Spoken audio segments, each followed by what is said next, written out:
Welcome in to episode number 41. Wrestling with the Top Rope Renegades. We have a lot to get into, from bad wrestling rings to new segments and some news regarding the show. We'll dive into all of that, plus your weekly show recaps, and of course, the news in the hit piece here on episode number 41 of This Week in Wrestling. Quiet on set. Places, everybody. And action.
Welcome in to episode number 41 of This Week in Wrestling, brought to you by the Top Rope Renegades. I am Kurt. That is RK, and we are the Top Rope Renegades, bringing you all of the wrestling news, rumors and innuendo, highlights, entertainment, everything else in between. RK, how you doing?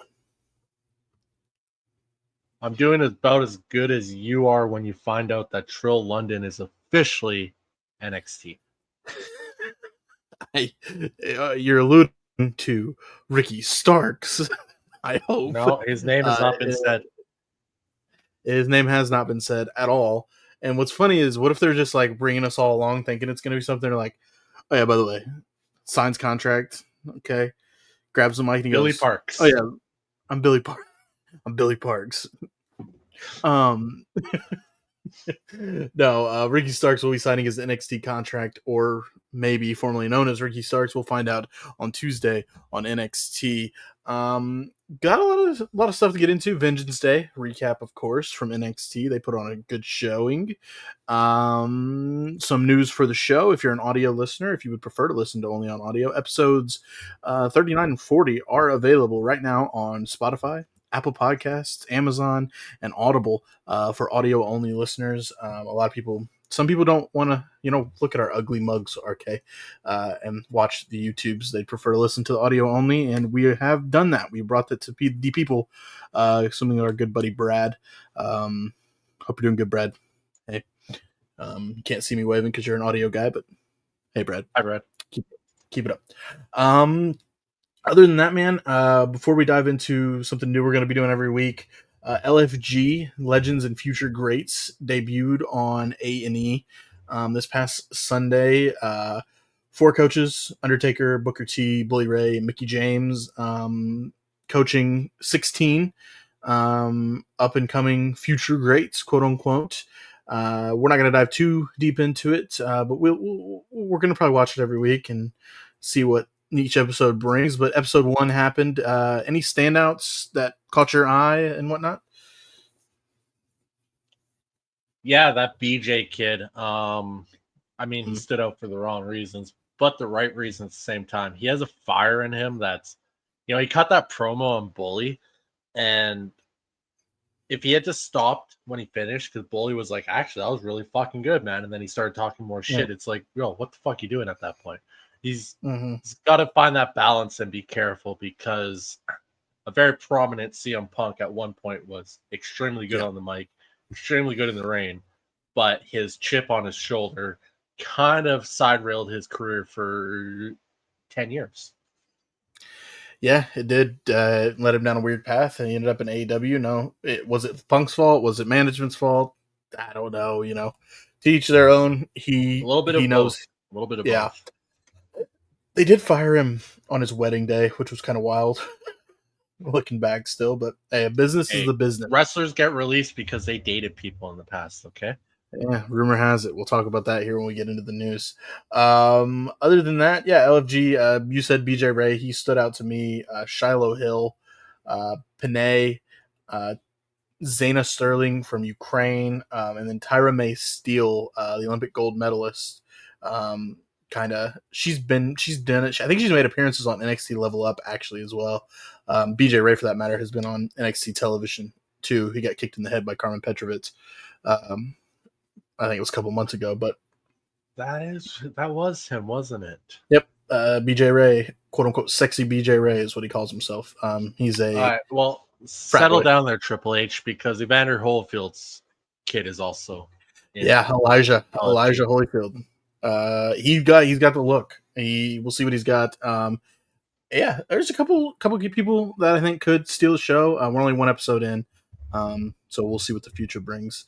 We'll talk more of LFG on next week's episode after we get through episode number 2. Maybe we have more of a standing of what's going on with LFG and who's the moving and shaking and whatnot. So speaking of the show, as I mentioned, we are on audio only platforms, quote unquote. Now, I guess Spotify you can do video at the same time, but as of right now, the audio will only be out. We're switching over to that as well as sticking right here on YouTube. Just expanding the horizons a little more, seeing where we can put our voices out into the world. So yeah, check us out: Spotify, Apple Podcast, Amazon, and Audible. I think those go hand in hand. And shout out to Anchor.fm. They are a product of Spotify. They do a fantastic job getting our audio and putting it out onto all these other publications, making it very simple.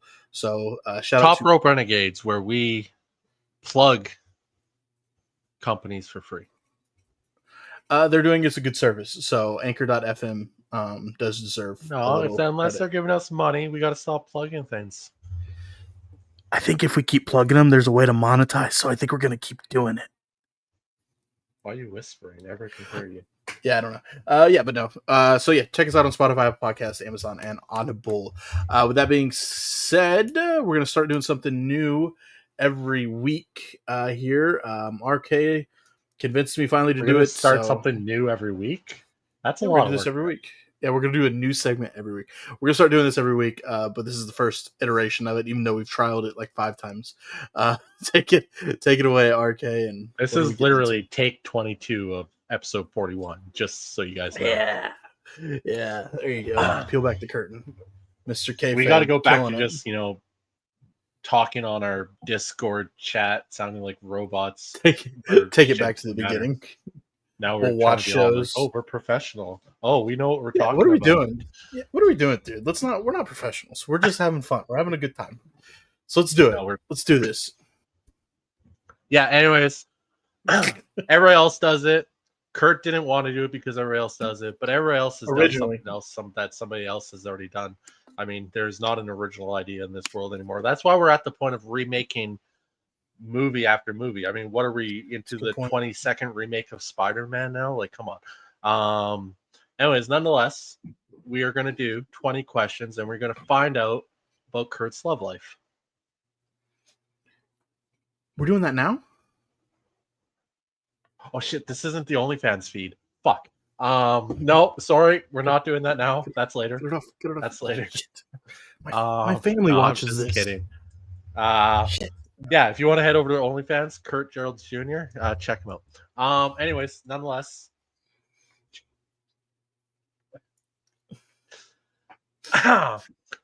We are going to play Guess the Wrestler I'm Thinking of in 20 questions or less. Yes, you've seen it done by many content creators, and yeah, RK is correct. I was hesitant when he brought it up. Hell, this was months ago, really, when we first started this, and it's like, everybody's doing it. But you're right, you are right. Everybody's doing it, and we're gonna have some fun with it. So, 20 questions to guess the wrestler. I know I am up first, so RK, let's do this. Is this individual active? Yes, Okay. sort of. Is this individual a male? Kidding. Yes. Oh, um, is this You're on person fire so far. active? Yeah, I'm killing it. Is this person active in WWE?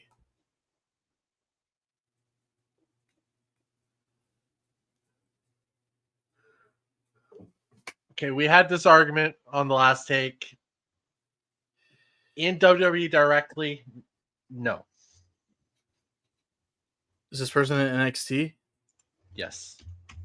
So that's two questions I just asked, but I'm not gonna go down that hole again. But does Okay, it? let's Is just it? let's just get it out of the way now. We can go back. You Yes. only asked 3 questions.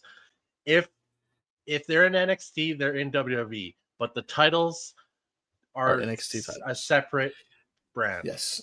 Yes, because technically they have a WWE contract. Yes. So yes, he is in WWE Okay. and All right. NXT. Lock it in. Lock it in. Lock it in. Which honestly makes it harder, but now I know whatever. So is this person? Hmm. Okay, was this person active? Let's go down this hole here. Was this person active in the 2000s? Yes. Yes. Is this Yes. Sean Spears? No. Active in the 2000s. Has this person ever been in AEW? No. Active in the 2000s.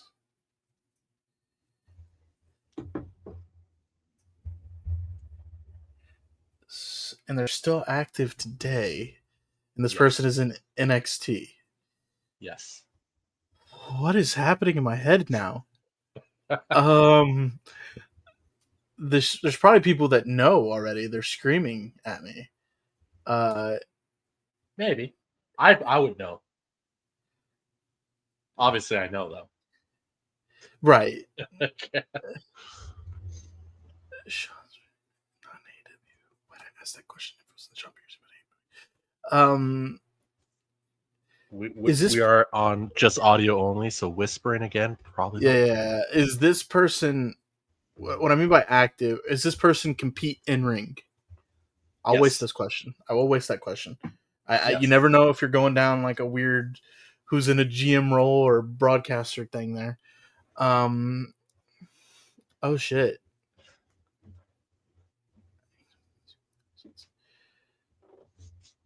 Was this person? Did this person compete in Japan at all? No. Is this person American? Yes.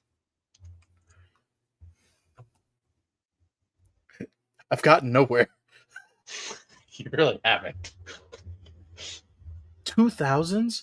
Okay, was this person active in the WWE? In okay, no, don't. That's not. No, no, no, no, no, no, no, no, no. They were active in the 2000s, and they're in NXT.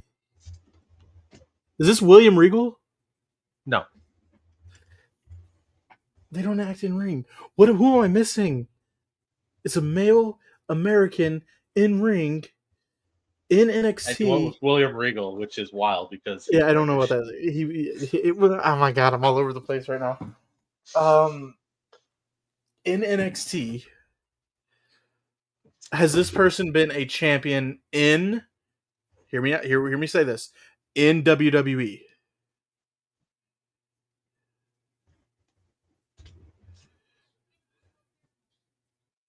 It, no, Answer the because we question. already specified what that means. No. Yes. Not in WWE. That's fine. Not in WWE. And I did mean the specification we made, the difference between titles in NXT Yeah. and WWE. Yeah. I was asking that to try and get me here. Okay. No, he has not been a WWE champion. Has this person been a champion in NXT? Yes. Okay.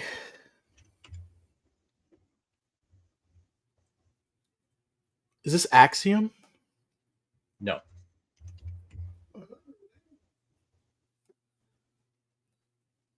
Is it A Kid? I'd kill you. Oh man. Active in the 2000s, never WWE champion. Brother, what? It's so easy, isn't it? Yes, Has because I been think a you're overthinking the 2000s parts a bit too much. Yeah, probably. NXT champion. NXT. Was this person the main NXT champion? No. No. Okay. Tag champ, most likely. Or North American champion, I guess. Has this person been in TNA? No. Oh wow. Okay. That doesn't help me at all. Fuck. Lock it in. Okay. So the first one's probably a tag champion. I'm at 15 questions. Yeah, you're at 15 questions. I'm just gonna ask this one. Has this person been the North American champion? No. Okay, so it's tag champ. Simple as that. That could be a lot of people.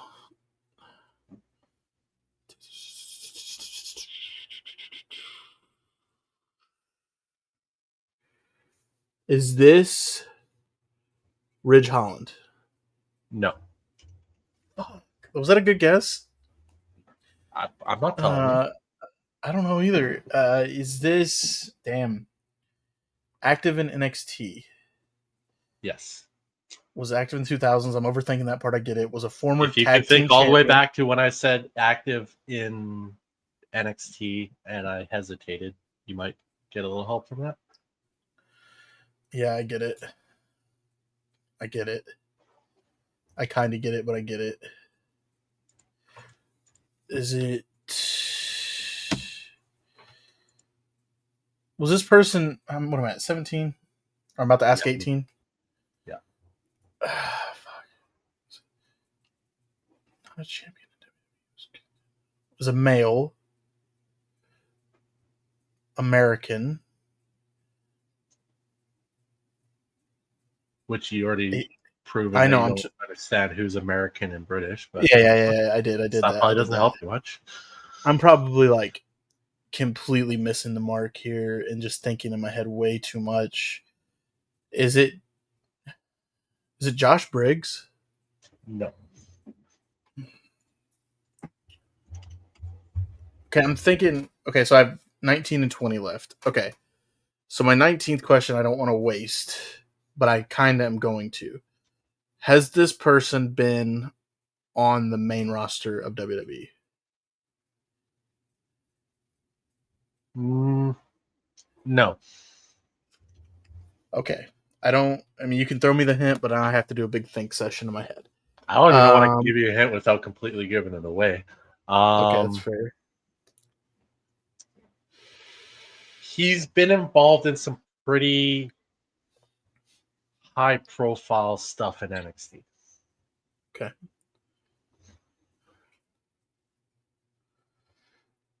I gotta throw a guess out, don't I?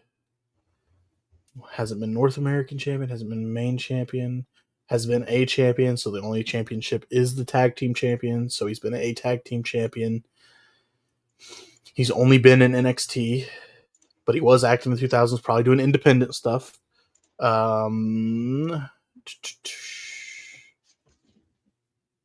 Man, is this Andre Chase? It is, yeah. Oh shit! Oh shit! Let's go! Oh, He was in Ring of Honor and he evolved wrestling. oh man, I'm not that deep on Andre Chase. Like I don't know. the full list of Andre Chase, but I'm like, man. And Andre Chase was in Ring of Honor from 2009 to 2013. okay, So he then was he did active in Evolve. the 2000s. He was. Evolve, he was 2013 to 2020. So, do you know my brain was like going back and forth? Was like, who's older that's in NXT? That's why I went with Ridge Holland. And first off, fuck you for not saying yeah, good guess, because that was Oh, that would have Ridge given was it away. he was tag team champion with Andre. It would have. Okay, I got it in That's why I literally couldn't 20 really give you a questions. major hint because, like, well, fuck, he was in a stable. Yeah, Oh, yeah, okay. there it is. He was a I got there in professor. the end. Oh, It okay. took me 19 questions, a couple guesses here and there, and finally getting it on 20. I'll take it. I got it in 20. All right, man. Your turn. All right. Well, we'll start off with these ones. Is it a male? Yes. Is this wrestler active? Yes. Is this wrestler currently in WWE? Yes. All right. Well, that's a good start. On fire. You're killing it. Has this wrestler been in AEW? No. Okay. So he's been mainly WWE his whole career. Was he active in the 2000s? No. Okay, so he's newer. Active in the 2010s? Yes.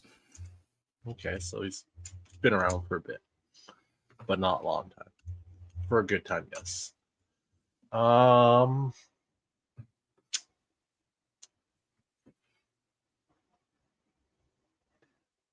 He's in WWE.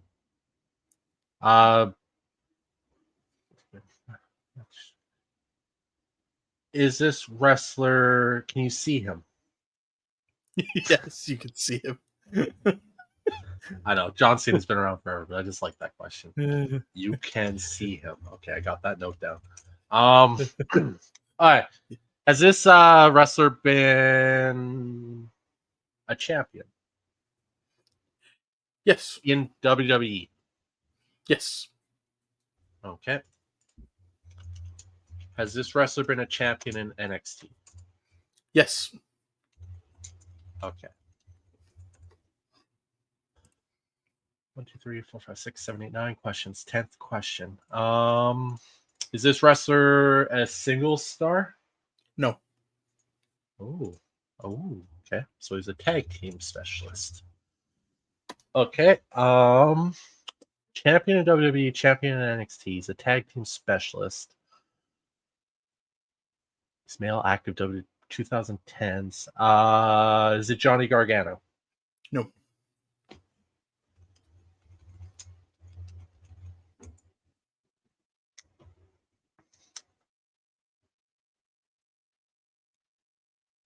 Wow. Okay. Tag team specialist.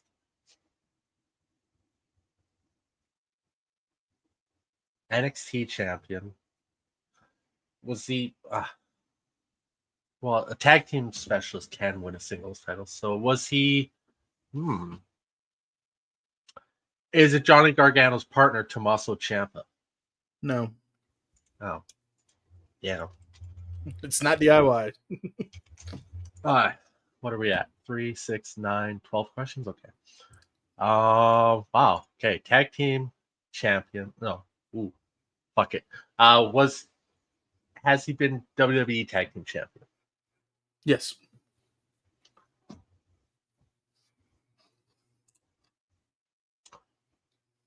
No. Waller hasn't won any belts in. No, he's never won singles belt. No, he hasn't won belt in WWE tag team champion. Last 10 years, last 15 years, maybe last 10 years. No, he hasn't been a WWE tag team champion. Yes, he has. No, Yeah, I he don't want has. to waste those. Do I want to waste those two? I guess I gotta ask. Were they NXT tag team champions, or has he been? Say that. Word it correctly. Sorry. Has he been an NXT champion tag team division? Yes. Yes, he has. Tag team champion in both the. Oh wow. currently active, last 10 years, tag team champion in both WWE and NXT. 1, 2, 3, 4, 5, 6, 7, 8, 9, 10, 11, 12, 13, 14 questions. Tag team champ. Well, I gotta. Man. Is it Grayson Waller? No. No. I can't remember if he won an NXT tag team champion. I don't think he has. Ooh, Austin Theory hasn't he? Maybe. Is it Austin Theory? No. No. I hate you. 16 questions in. So it's not Grayson, it's not Austin, but they won. And it's not Johnny or Tommaso. Nope. You knocked out 2 tag teams. Good job. He's a tag team specialist. So it's not Sami Zayn, it's not Kevin Owens. It's not Shinsuke. No. Imagine.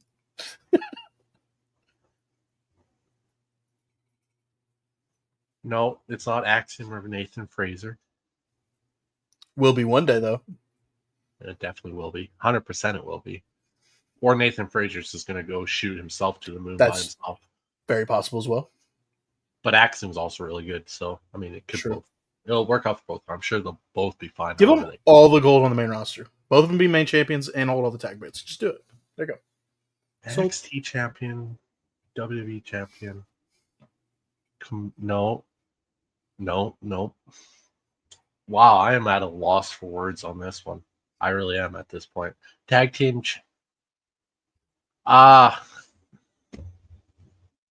Is this a fair question?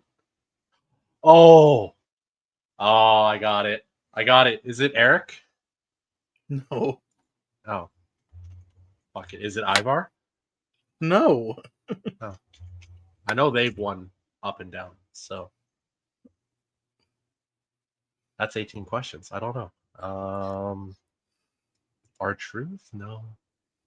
R-Truth. He was active in the 90s and he hung out with rappers for 10 years and came back. He was fucking NXT champion with Tupac. Eric, Ivar, Grayson Waller. I've gone through all the tag teams. I don't fucking know. 19. Question 19.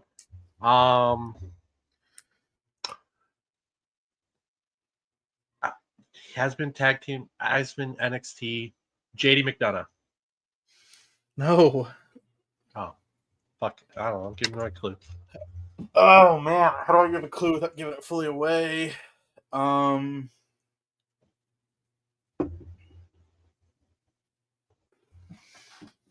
He is a part of a tag team. Just obviously, I think he's a tag team specialist. He's never done singles work. I will say that. But that's not your clue. I think you kind of hinted. I think you kind of laid into that. How do I give a good guess here?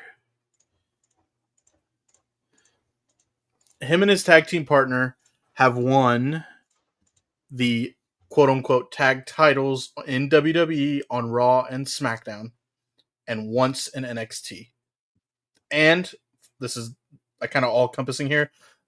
This individual is on the SmackDown brand.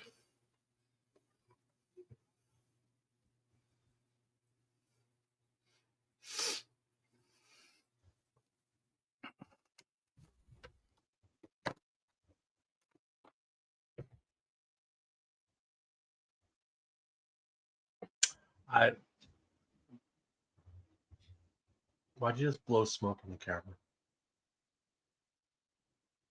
I already was leaning towards the Street Profits anyways, but which one is it? Montez Ford. You got it. You got it. You got it. You didn't have to give me that clue because I was already leaning towards the Street Profits. There he is. Yeah. Montez Ford. Yeah, you got it. How do we both get it in 20? Good job. Well, now everybody's going to think because you blew smoke, but I already had it in my head. I was leaning towards the Street Profits. Yeah, literally. I felt like I didn't need to blow the smoke, but at the same time, I knew it was a 50-50 chance. Maybe we should make a. Should we make a? No, I think individual still works, right? Like we shouldn't do it as a tag team, right? Why? For the I guessing. think that was just fine. Okay, I don't know. Like, what if we do the Young Bucks? Just the Young Bucks. Does that work, or should we do one of them? You know. I would never pick the Young Bucks. Ever. Sorry, man. Sorry. That is, guess the wrestler in 20 questions. Hey, we both did it in legit 20 questions. We got there in the end.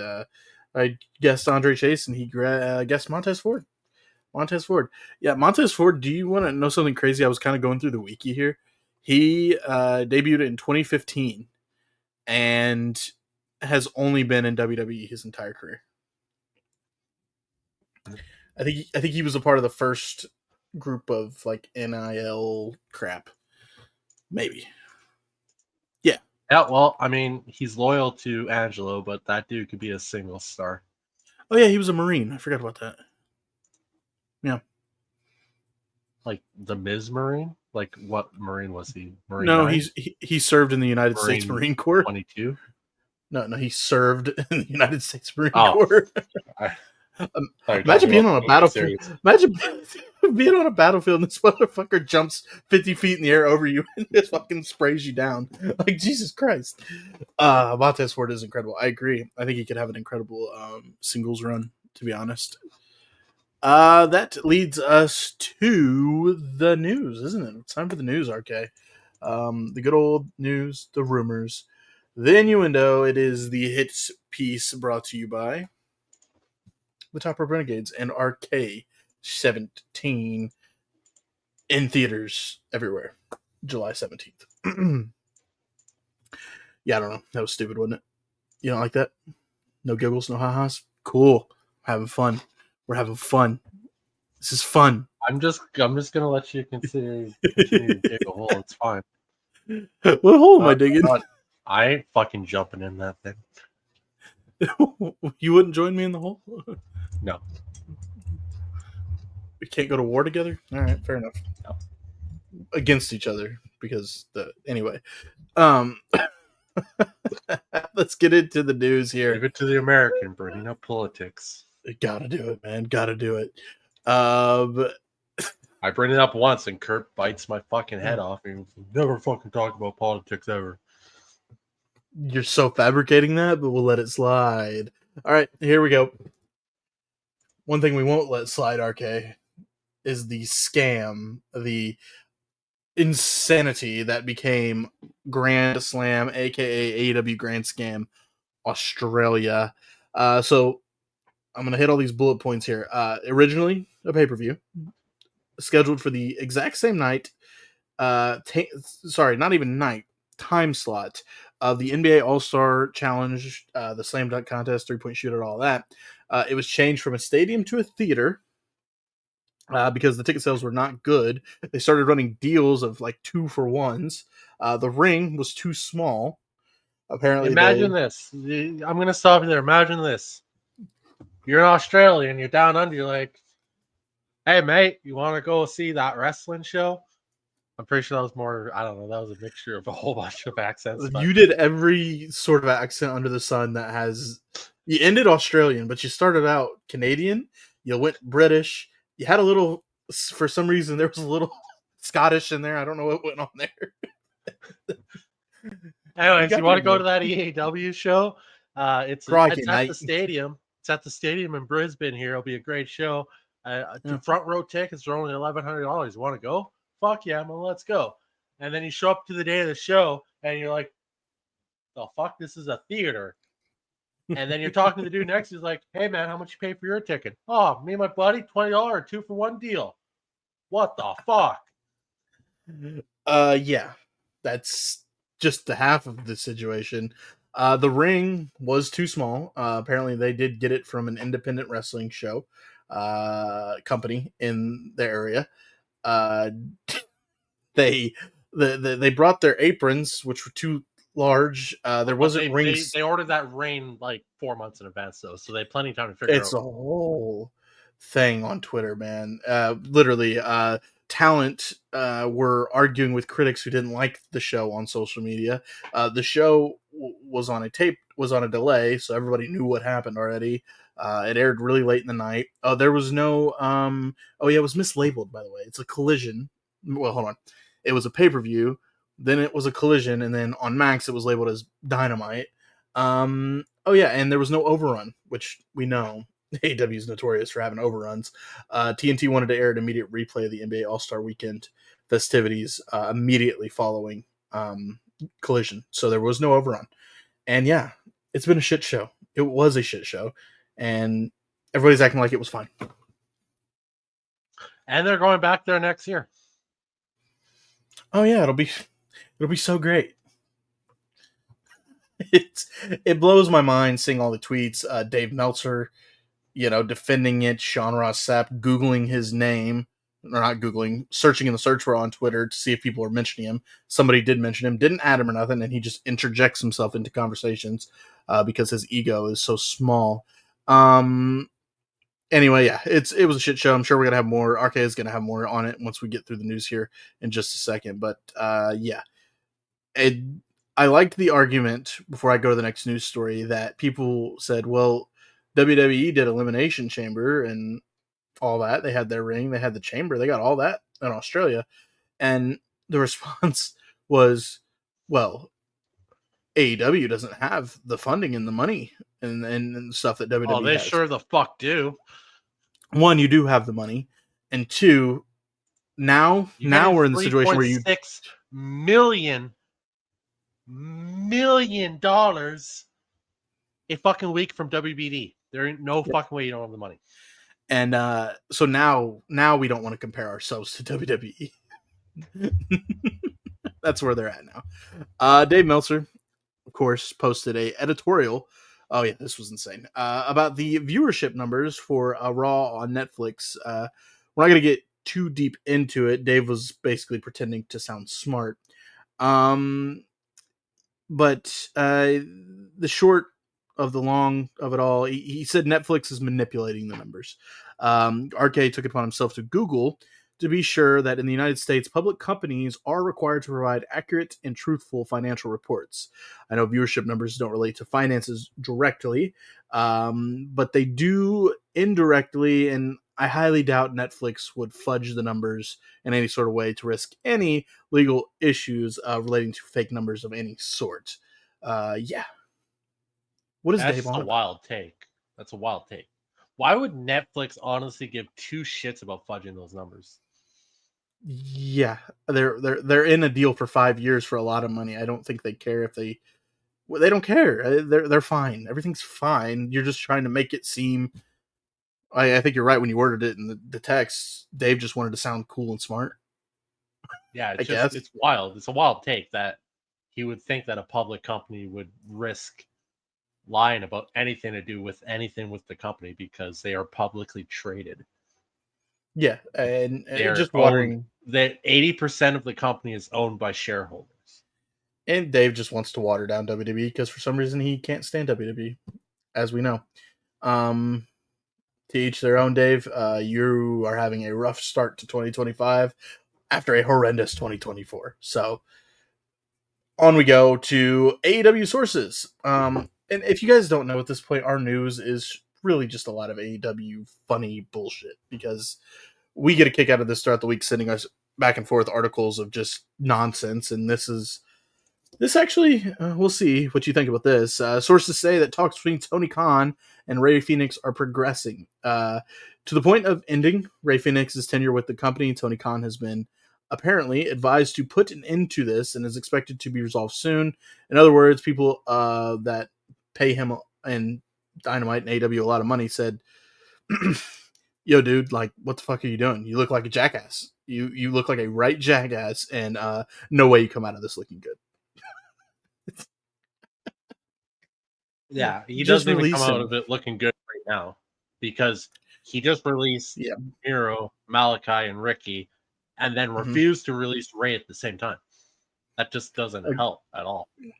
I'm sure No, it was and that point where the executives or people that have any kind of say went to Joe and be like, "Yo, that looks even worse than before now."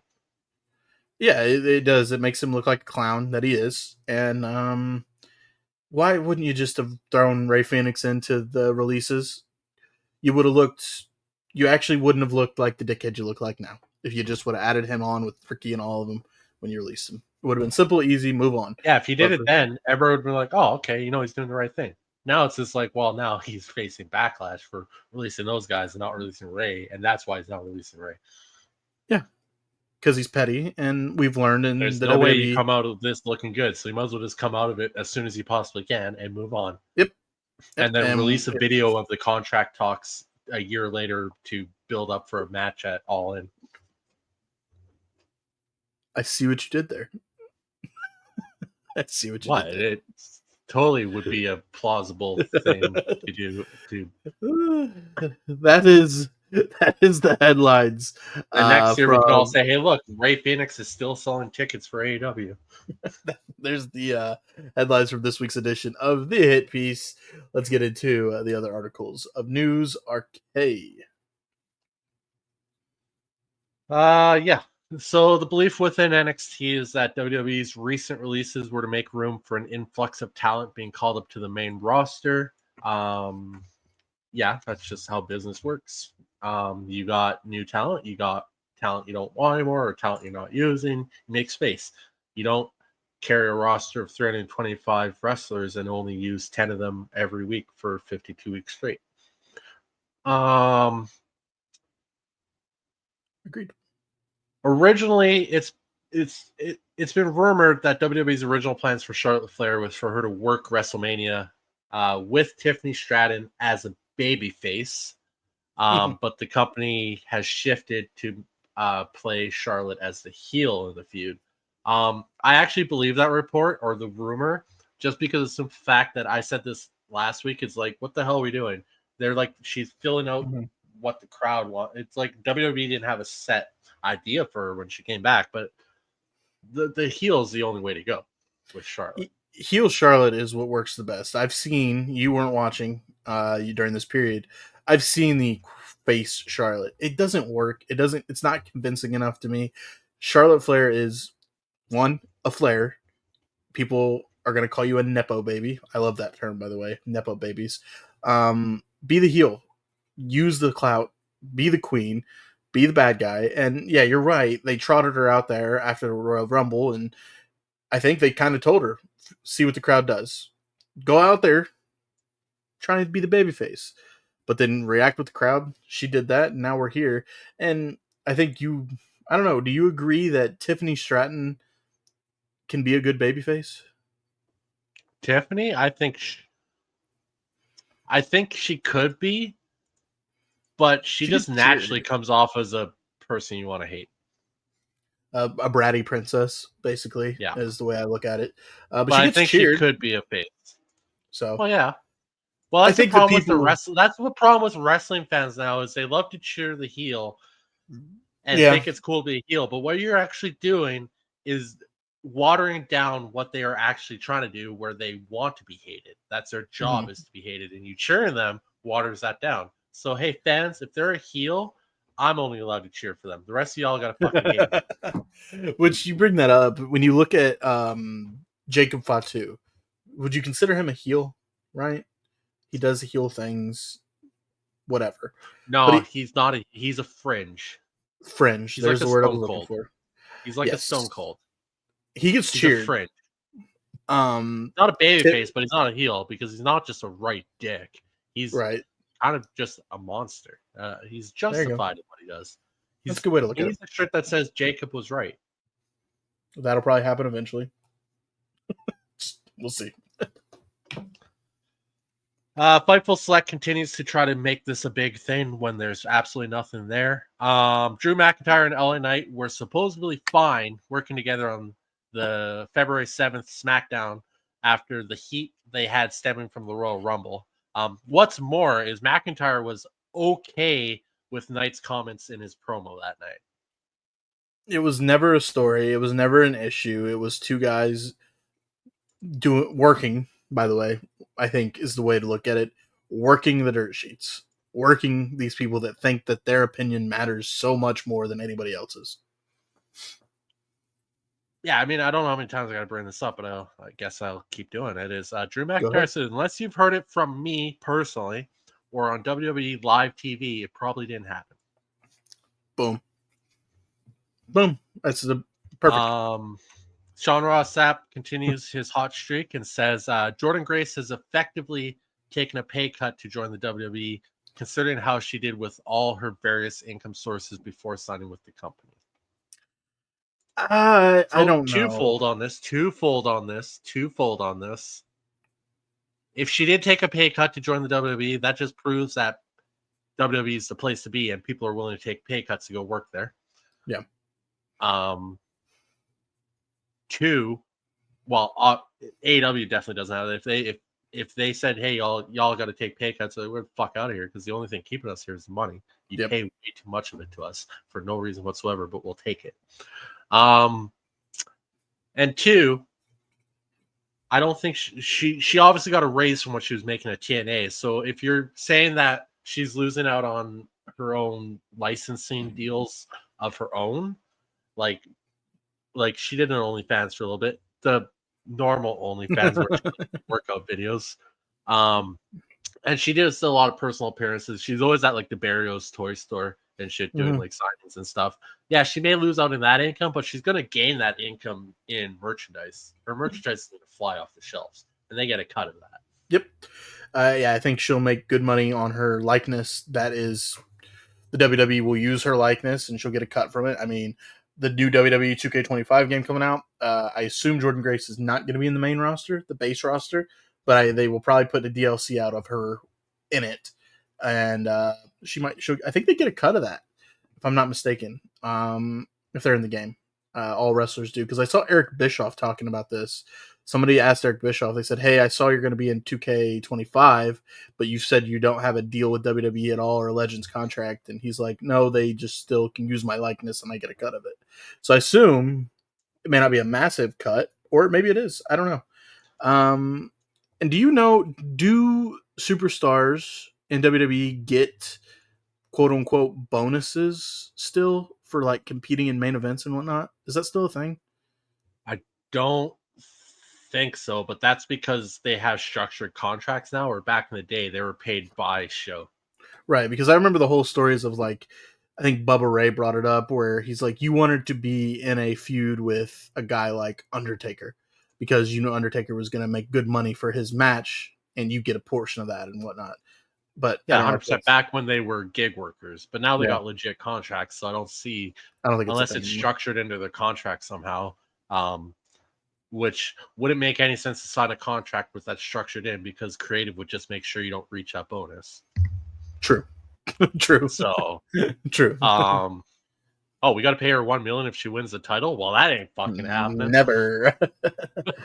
So yeah, no, I don't think that they still have that anymore. You know, I'm going to piggyback off of this because I don't know if you've updated your news. We are a day behind our recording schedule. No, we are Nope. still recording on Sunday.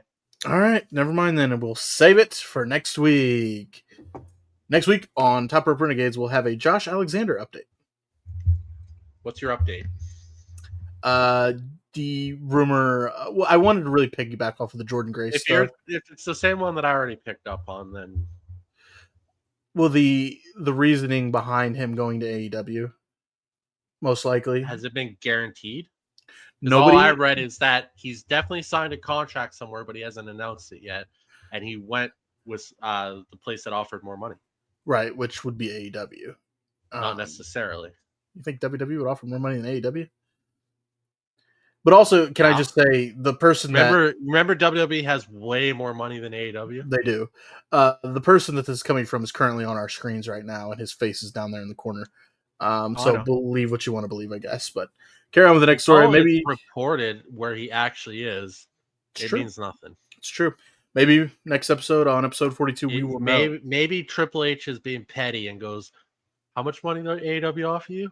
$2 million a year? Yeah, we'll give you 3." That'd be crazy work. That'd be crazy. just to keep him away. And I would not blame him. If WWE sees enough value in somebody, I would imagine they would do that 100% just out of spite. It's possible. I Because think I already said this in the past, and you've noticed it more lately with WWE, is they are legit taking shots at AEW now. yeah, well, Before they didn't give a fuck, but now they're like, no, we're AEW actually. opened their mouth a little too much, talked a little too much shit, and WWE said, "All right, hold our beer. It's time for us to get to work, and we're about to Yeah, put I you in would the mud." not run it by them twice to do something like that. They are going to make Evolve a big deal. Oh yeah, they will. Watch, Look at watch. LFG. Look at all the fucking people they got showing up on LFG. Yep, yep. Get ready. I think WWE's over the bullshit and over the shit talking. And also, I just want to say, because of all the AEW Grand Scam situations, tune into AEW Dynamite so we can hear a rah rah speech from Edge. Just stay tuned for that.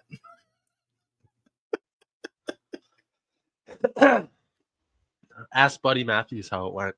Um, Yeah, yeah. so Dave Meltzer loves to just trash on WWE as much as he possibly can, unless something happens in WWE, then 2 weeks later they get released, and then all of a sudden it was a great idea. So nonetheless, Dave Meltzer says he thought WWE had a great idea for Giovanni Vinci doing the rich playboy gimmick, but it never really came to fruition. Mm-hmm. Yeah. So now that Giovanni was released, he's like, "Oh, it was a great idea making him that rich playboy. I thought that was a brilliant idea." Uh, but Get out of here with Fightful, that. Fightful, meanwhile, said some people in WWE were high on Giovanni Vinci after the vignettes for his new character and were shocked of his release. Clearly, the people that matter the most were not high on him because he got squashed in 10 seconds and was never seen from again. So, If you want to believe the rumors, Ludwig Kaiser is responsible for all of it. well, you shouldn't have flirted with Tiffany Stratton. You think Ludwig Kaiser has that kind of fucking pull in the WWE? Mm-mm. No. Tiffany Stratton, maybe. You know who might, though? Gunther. Gunther That's definitely has that pull. Ludwig's Gunther Gunther's has that boy. pull. That's his boy. Ludwig's his boy. Gunther definitely has that pull. That man has only lost like 4 matches in the last 10 years. That guy has that pull. Gunther has, and I'm not saying Ludwig's his boy because they're in a tag team. No, they're legit boys. Like, that's his boy. They've known each other since they were kids. So if Giovanni showed up and was being stupid and Ludwig was like, "Can you believe this shit?" Gunther's like, "I'll handle it. Don't worry. Get him out of here." Rich Oh playboy man, that's just gimmick. wild. But Dave Meltzer, I want to say something good about a WWE star after they've been released. Yep. Sounds about right.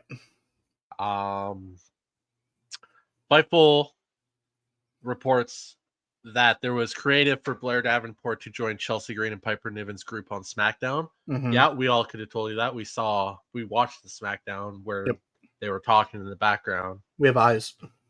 We see. And then they go on to say it obviously didn't happen. Well, no shit. Shocker, right? But it did get as far as a Secret Service outfit being prepared. So a suit? They got far as I'm talking about ordering a suit for her. It must have been a slow news day in the Fightful offices.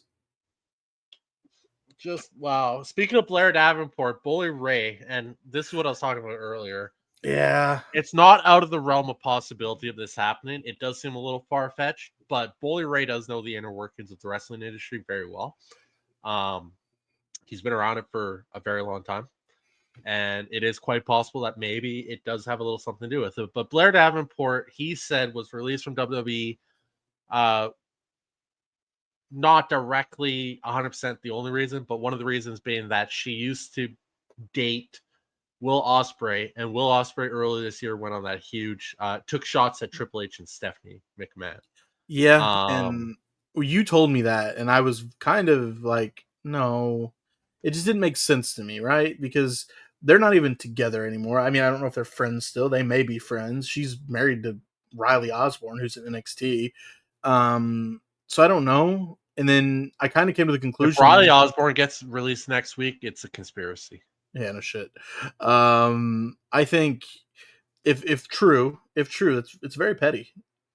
We harp on Tony Khan about being petty because he is very petty from the WWE if that's why. But wrestling's weird, man. the inner workings and the backstage. It's weird. It's weird business. Yeah, just ask Marty Jannetty. He knows them. Well, no, you can't Why can't you? because he's dead. Marty Jannetty's dead. Pretty sure. I don't. I just Did you totally just kill wish a guy that's you could go? Are you googling this? yeah. Let me know because I don't know. Is he? I don't think Marty Jannetty's dead. No, he's still very much alive. Okay, That's we're what I good. thought. That's what I thought. Well, then ask Marty Jannetty how well it goes having a rift between somebody important. Jesus Christ. I thought he died. I was wrong. Marty Jannetty. Who are you thinking Scott of? Hall's still dead, right? Yeah, Razor Okay. Ramon's not here with us anymore. Okay. Oh, I love how you try to be politically correct about it, but I'm a it's different like, era. oh, all right. What else? Marty Jannetty. All over the headlines for Marty Jannetty's dead. I'm what? Tune in next week. Marty Jannetty confronts RK on the Top Rope Renegades. Hey, we're gonna have our barbershop moment. It'll be great. Oh, Lord have mercy.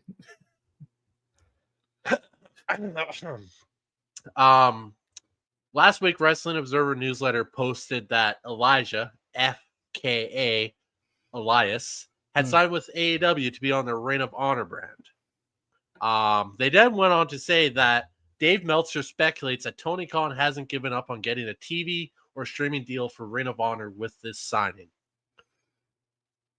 Fightful Select came out with a report 2 days later saying Elijah, aka WWE's Elias, has not signed with AEW or Reign of Honor. It is actually more likely that TNA will be signing Elijah. Cool.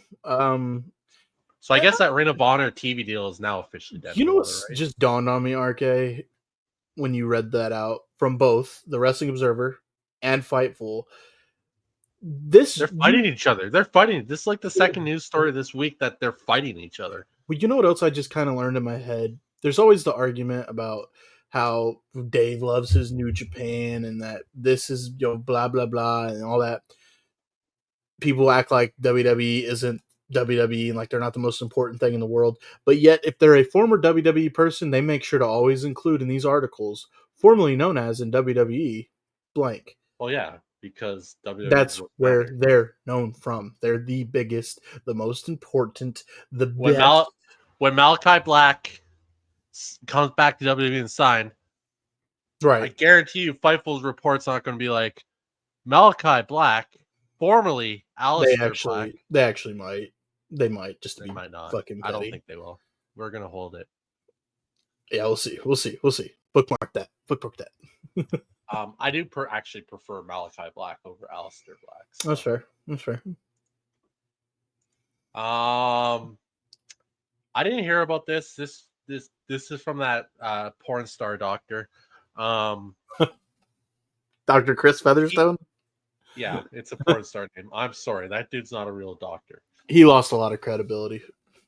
Nonetheless, he said that WWE officials are discussing changing Drew McIntyre's WrestleMania 41 opponent due to fan backlash. Have you heard anything about this? I saw a little bits of it. The rumor has been he's going to have a match with Damian Priest at WrestleMania. That's what that stems back to the Rumble, but right. And now they're both going to be in the Elimination Chamber together, so I don't think they're switching a single thing. And I got a feeling that Drew and Damian are going to go at it in the chamber and whatever, and we're going to lead to stories, and that will be the WrestleMania match. And, yeah, okay, cool. But what fan backlash? I've seen some people saying Drew deserves better. For some reason, there's a lot of hate for Damian that I've seen on Twitter. Dude, Damian is top tier right now. Has been for the last year and a half. Yeah, I don't get it. There's a lot of hate for people that for some reason get a push. Damian has been getting a lot of hate. Obviously, we've talked about Jey Uso's hate. Now, there's no hate for Jey Uso. No, there's people saying no. It's all the AEW fanboys. I got another one. WWE fanboys. This one's gonna make you. This one's gonna make you laugh, RK. After Vengeance Day, there were people on the internet. I did not screenshot it. I should have. Maybe I'll try and find it while you talk the next article, and I'll send it to you. People are upset with Julia and Stephanie Vaquer. Posted the picture of them together holding their titles with the caption saying, "Sick and tired of the indie Hogans." So you're telling me that CMLL and Stardom are indies? Well, they sort of are. Are they though? CMLL's been around longer than fucking WWE. Yeah, but do they have a major TV deal that's international? No, but Exactly. hold on. Indie Look, you Hogan. gotta change your mindset on what an indie promotion is. An indie promotion is basically a company that stays in one spot only. Yeah, I'm That sorry, I didn't believe what you told me. I need that to use. wasn't just for you. That wasn't just for you. That was for the people. But yeah, that's kind of been the things. Brad, you saw nothing, Yeah, literally. Brad, you couldn't see it, but Anyways, nonetheless, you gotta change your perception of an indie promotion. You're thinking indie promotion means that it's a shit wrestling company with no talent. Okay, just follow me on this. An indie promotion is basically a promotion that stays in one place and doesn't travel. So yeah. OVW, CMLL, AAA, they have their location and that's where they wrestle. Mhm. That's where their shows always are. That's an indie Yeah, promotion. yeah, but like Like Ring of GCW, Honor, no, not Ring of Honor. TNA was from Nashville, like every day. that was different. TNA was no, I don't think it was So you think TNA was an indie? at the time. Yes, No way, man. They were backed and they were on television every week. I mean, they were doing their shows there. Sure, maybe they I'll were give you. backed by one man named Hulk Hogan. Well, maybe I'll give you. At the start, it was not an indie. I'll give you. They transitioned into becoming an indie. Now, I would say they're not. Maybe they kind of are. If, by your standard, then maybe. So you wouldn't consider GCW an indie? GCW, I would. Yeah, They travel everywhere. yeah. It's the point of the tweet was, why are we hating Stephanie and Julia? That's really what I'm trying to figure out. What are we doing here? I should have clicked the profile. That's on me. Hold on. Let me click the profile and see what kind of person this is. Well, a WWE fan, a Bianca Belair fan, um, a Lash legend, diehard. Okay. So they're upset that two of the hottest free agent women in the world Yep. came to the company and won titles. Yep. Basically. Who Yep. did they want to win the title? Who knows? I think what they're saying is they're tired of. Post who you wanted to win the title. If you say Fallon Henley should have kept it, no. I'm not agreeing with them. I think they're totally wrong. I think they're tired of people that, for some reason, come from outside of WWE coming in and winning things. Which, who cares? I'm sorry. I'm So, sorry. There's only one wrestler in the world right now that they can post that picture with and that saying, and it would be agreeable. And that's Mercedes Hogan. That's the only one. fair. That's fair. I Hey, agree. we're in Australia. Maybe we should put over the local talent in Harley Cameron Not even and get local her. talent. She was actually on fire. She was getting good reactions. She was the social media star with the damn puppet. Like, whether you like her or you don't, she was gaining traction and people were behind her.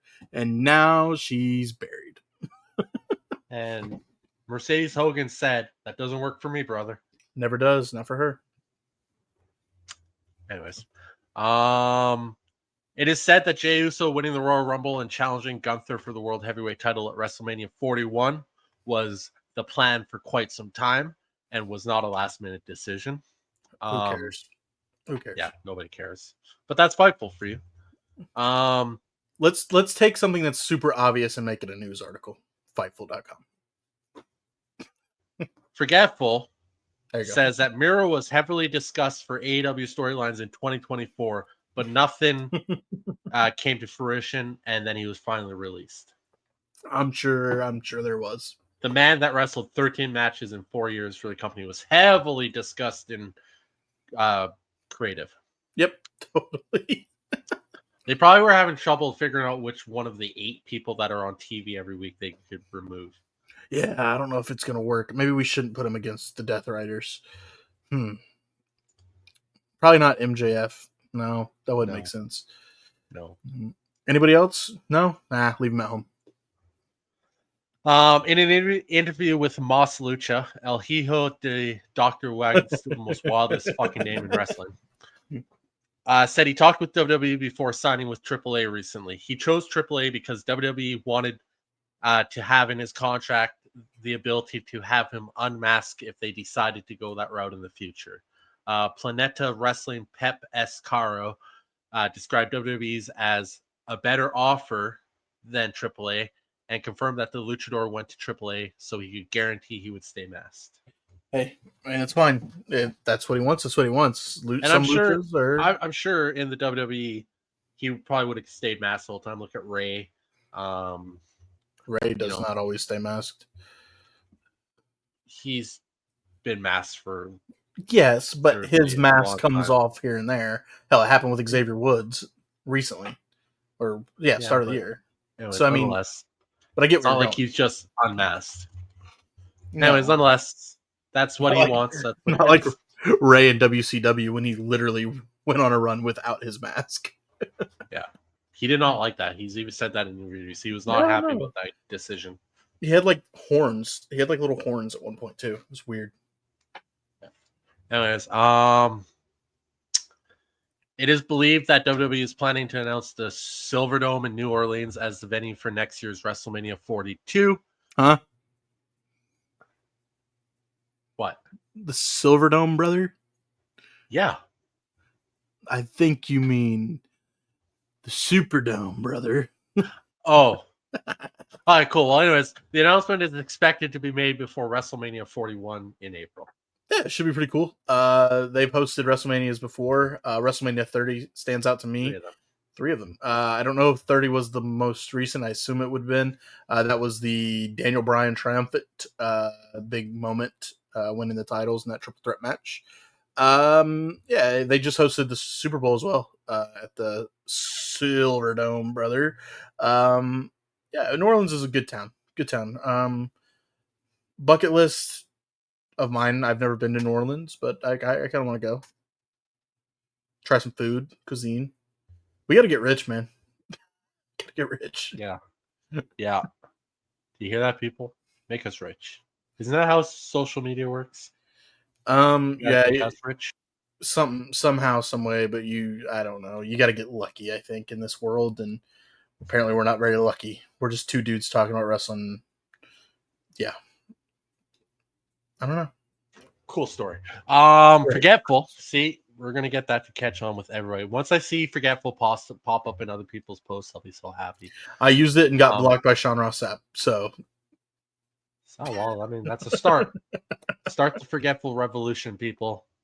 Forgetful. Every time you see Sean Ross Sapp, Forgetful. Anyways, Forgetful. Sean Ross Sapp said Jack Perry was in consideration for Kenny Omega's return feud in AEW. Those plans were quickly scrapped and changed, and they went in a different direction. I'm gonna go downtown for WrestleCon in Indianapolis with them little microphone. I'm like, hey Sean, can I do an interview real quick? Yeah, man, why not? Kurt Gerald's the Top Rope Renegades here. I'm here with Sean Ross Sapp from Forgetful. Nothing. And the interview's cut short. And then he probably beats me up because he's a jiu-jitsu artist or something. Oh, no, he'll slide into your DMs first. Oh, yeah. Beat you up. That's right. I'm going to beat you up. I know jiu-jitsu. Right. Yeah. Well, motherfucker, I know kung fu. I know I will whoop your fucking ass. I'm not going to fight clean either. I will grab the closest thing to me and hit you in the fucking mouth with it. It is said that Sexy Red actually got offered a permanent role as a wrestler in WWE, but she could not find the time to train properly, so settled for cameos instead. That would have been it. We'd be in a wild timeline if Sexy Red was a full-time wrestler in NXT. I don't know. Why is the hate? Why the hate? I enjoyed her time. I do not hate Sexy Red. I just don't see her as a wrestler because, she's a rapper. I mean, she'd come out every week and twerk. I'd be okay with that. Booker would too. Booker, oh yeah, man. Oh yeah. Anyways, it looks like it. This is news, but it actually did happen. So, Joe Tessitore missed this previous week's SmackDown due to being already scheduled for ESPN's Top Rank Boxing. Mm-hmm. We'll get into the logistics of what was in place of him on the recap show. Yeah.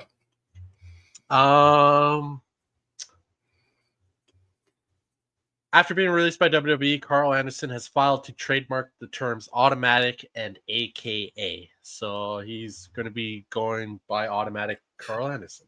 Sure. I assume New Japan. Back to New Japan. Him well, and that's Luke Gallows. raw. Yeah. One song. Maybe win the titles one more time. Maybe have one more Wrestle Kingdom match. That'd be pretty cool for him. Maybe they go join forces with Evil's new offshoot of Bullet Club since they've left Bullet Club. Or they come back and restore Bullet Club to their proper glory. Yeah, too. Because I think Hey, what's wrong with Gate Kid and Finley? Well, they're not. They're the Bullet Club War Dogs. You know, we need the Bullet Club back together again. So Finn Balor. Seriously, New Japan's over there telling better stories than AEW. Even it's wild. Fucking Evil quit New Japan like 3 weeks ago after he got embarrassed in a retirement match, and then he comes back and lays out. Fuck, who was it? At the New Beginning in Osaka or whatever. He comes back and then he announces that they left the Bullet Club and now are the War Dogs or some. I don't know, whatever is going on. It's. I'll see if I can find it real quick. I'm pretty sure I actually have it here myself. I saved a picture of it. Let me pull it up. He took. But they be telling better fucking stories than fucking New Japan, man. It's wild. We got dead air. We got dead air. Talk. Evil has returned. I have it. He attacked Yota Tsuji and Gabe Kidd. He attacked both of them, and he says War Dogs and House of Torture will not be aligned. There you go. So yeah, they're just going to be the House of Torture now. Oh wait, why did I miss this? The New Beginning in Osaka. We have a new IWGP World Heavyweight Champion. You didn't know that? I thought you just didn't care. I didn't care. But this is my first time seeing it. Hiroki Goto defeated Zack Sabre Jr. Yeah. Good. Thank you. Maybe I'll tune in now. I can't deal with it. What do we got? It is believed that WWE will be working a program to get to Randy Orton versus Kevin Owens at WrestleMania 41. Who reported this? WRKD Wrestling.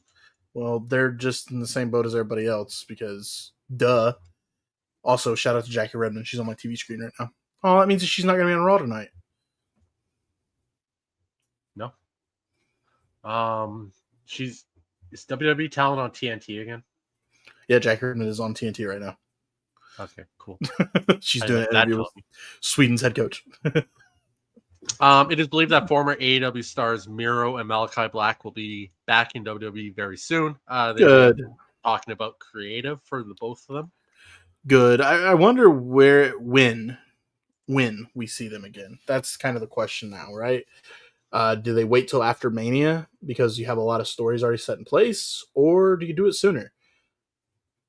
Me personally, sooner probably. Let's see him on TV, man. Let's do it. Let's finish off with some good news. Chris Bay recently posted to X a letter to his fans along with a video of him getting up unassisted and walking towards the camera. Mm-hmm. Mm-hmm. Beautiful. After being told that he only had a 25% chance of ever walking again, let alone wrestling again. Yes. Good news. Great to see him walk. He did put in his statement, he still doesn't know if he'll wrestle again, but he's going to work his ass off to get back to that maybe. And if he does get in a ring again, wow. If he doesn't, the fact that he can walk is crazy too. Chris Bay is a good story, feel good story right now. We, Top Rope Renegades, are definitely Chris Bay fans and strong supporters of his. Hell, even I didn't everybody in the wrestling world really is. If you're not a fan of Chris Bay, you're a piece of shit for what he's going through. That's the way I look at it. Awesome, crazy story of how it happened. Awesome to where we're at now. That's where I'm at with it. Why are you shaking your head? I can't believe you just said that.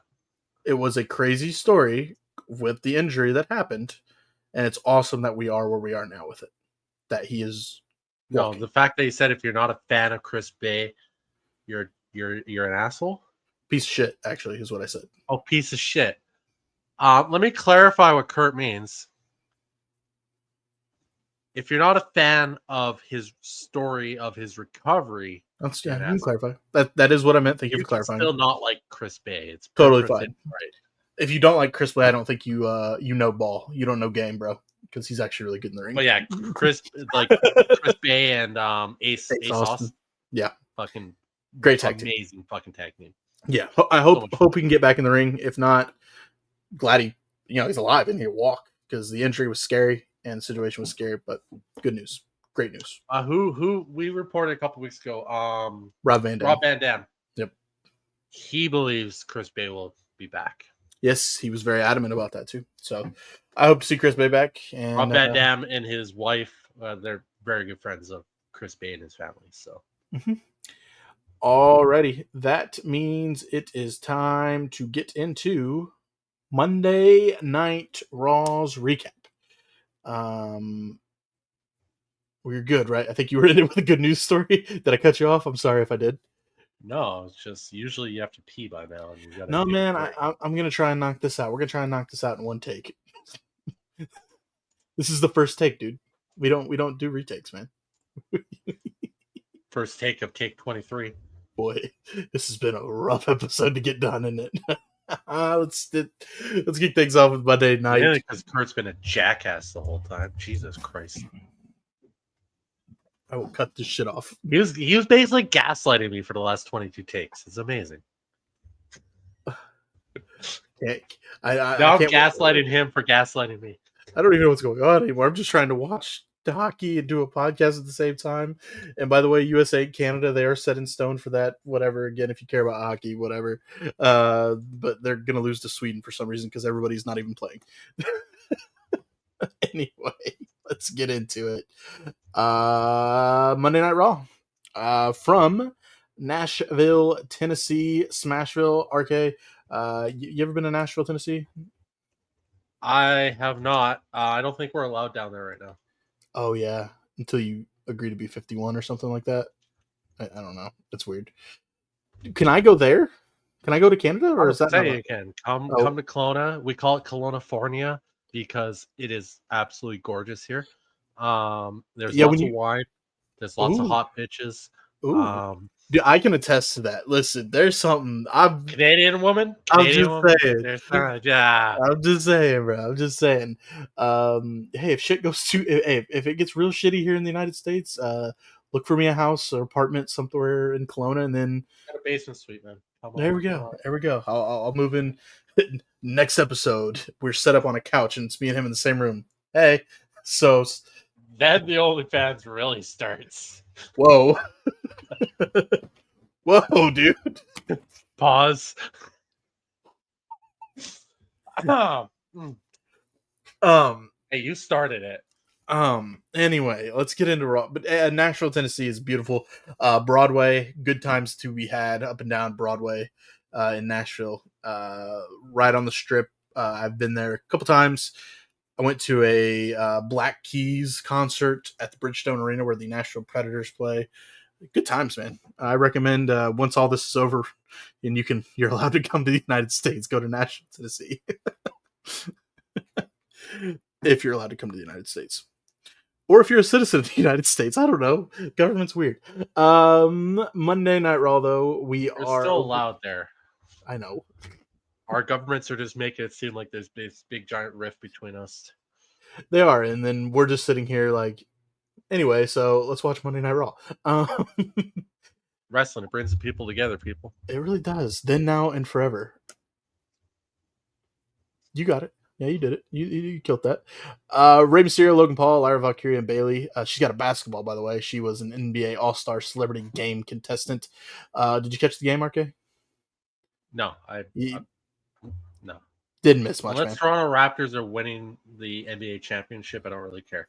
about basketball. Nobody really cares about basketball. They're getting a lot of shit for their All-Star weekend right now that has players. The players sound like AEW wrestlers right now. I'm going a little off topic, but NBA players now are like Seriously, once they started bringing in that load management bullshit, fuck that soft. noise. That league got so soft. And you know who's the culprit and the one to blame for that? LeBron James. LeBron James. Literally. I even know Uh, that. the league has gotten so soft. Anyway, scroll that. Bailey played in the celebrity game. Not a lot. I think she was like on a load management from WWE. They told her, hey, don't get hurt. So take it easy. Anyway, Also, she's on that Monday Night Raw. back and forth across the country like 7 times in a week. Yeah, she did Monday Night Raw. She was on NXT. She was I think the All Star game. I don't know where it was. I don't know where it was for some reason. Spacing in my head. But then she did that, and then she went to where was Vengeance Day at? Washington. Washington. Yeah, I think. Yeah, she was all over the freaking place. Bailey, kudos to you. You're a professional. Jey Uso's going to open the show here, surrounded by, of course, the people. Yells for his music to be hit. No. You're going to read what I wrote for you to fucking read. Jey Uso opens the show, surrounded by the people of Yeet, and yells for his Yeet. music to be hit, and it is Yeet time. After the music Yeet.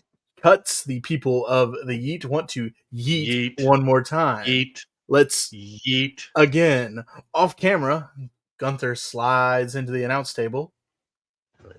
Onto the announce table. Yeet.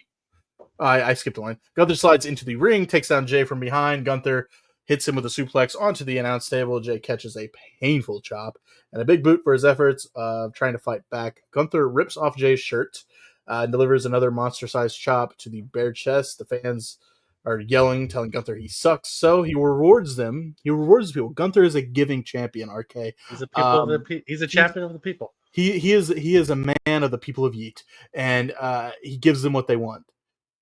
A powerbomb, Jey Uso. Gunther, two of them actually. Yes, you're correct. Gunther goes to leave. Jay does get a microphone. Gunther's yelling at Jay, saying, "You're not worthy. Don't do it. Don't you say it." And Jay says, "Probably shouldn't say this." As Gunther is saying, "Don't say it," but he says it anyway. Me, you, WrestleMania. Gunther is pissed off by this because he told him, "Don't say it." He runs back to the ring, but Jay hits a suicide dive to the floor. That's how we opened Monday Night Raw. Kathy Kelly is backstage with Rhea Ripley. Rhea says she'll deal with Liv at WrestleMania if she somehow manages to make it there. But currently, she's waiting for I'm the Queen to make her choice. That is Charlotte Flair. Io Sky and Dakota Kai appear, and Io tells Rhea that she cost her WrestleMania moment, potentially, and that she will remember that. Yeah, no. I'm watching it going, oh my fucking lord, we're getting Jey Uso again. What the fuck is? Thank God, Gunther. Thank you. Nah. Gunther had enough of this fucking shit too. Gunther hit the LA Knight. Nah. That was fun opening. Yeah, and Kath Kelly, Rhea, that love triangle that's going on there between those two. Mm-hmm. 3. Triangle has 3 points. Those two, it's just a partnership at that point. Anyways, nonetheless, we get to the first match tonight. Dakota Kai and Io Sky versus Liv Morgan and Raquel Rodriguez. Yeah, don't try to figure it out. It's Steiner math. This was a really fun match. Raquel using Liv like a rag doll for various tag team moves is always fun. Liv got busted wide open the hard way on one of the hits when she was Raquel's battering ram, like split wide open. Io and Dakota were on point in this match. I'm just going to go with it. Good to see Dakota right back in the thick of things and it. The women's tag team division needs a resurgence, and these two teams, honestly, they could do it because that was a fun match. The finish came when Io rolls through a roll-up pin by Liv into a double stomp to the abdomen, followed by a kick to the face over the moonsault for the 1, 2, 3. Yeah, I enjoyed this match. Liv getting busted open by being used as a weapon was crazy. We'll there's a funny moment later in the show we'll get to here in just a second. Um, After the match, we get Michael Cole and Pat McAfee talking about how Sami Zayn suffered a spinal compression and extreme nerve damage after taking a small package pile driver from Kevin Owens last week. We get the clips from the attack and the aftermath of what happened. We get a clip of Gunther talking shit to the contestants on an upcoming episode of LFG on A&E. I don't know when that episode is, but I can't wait for it. He's like walking up and down the line, and I think he was talking to Zayna Sterling, and nobody wants a Fun. Barbie. Nobody wants a Barbie doll. I would have just quit back to like, who the fuck is Tiffany Stratton then? Right, that's kind of what I said when I saw it. And then Zayna actually went on Twitter and said, "Oh, he thinks I'm a Barbie doll." I'm like, "Oh Lord." She did her promo, by the way, and did the ditzy blonde thing, and they were kind of making fun of her for it. She's like, "Yeah, it might work. Probably not going to work." Yeah. Anyway.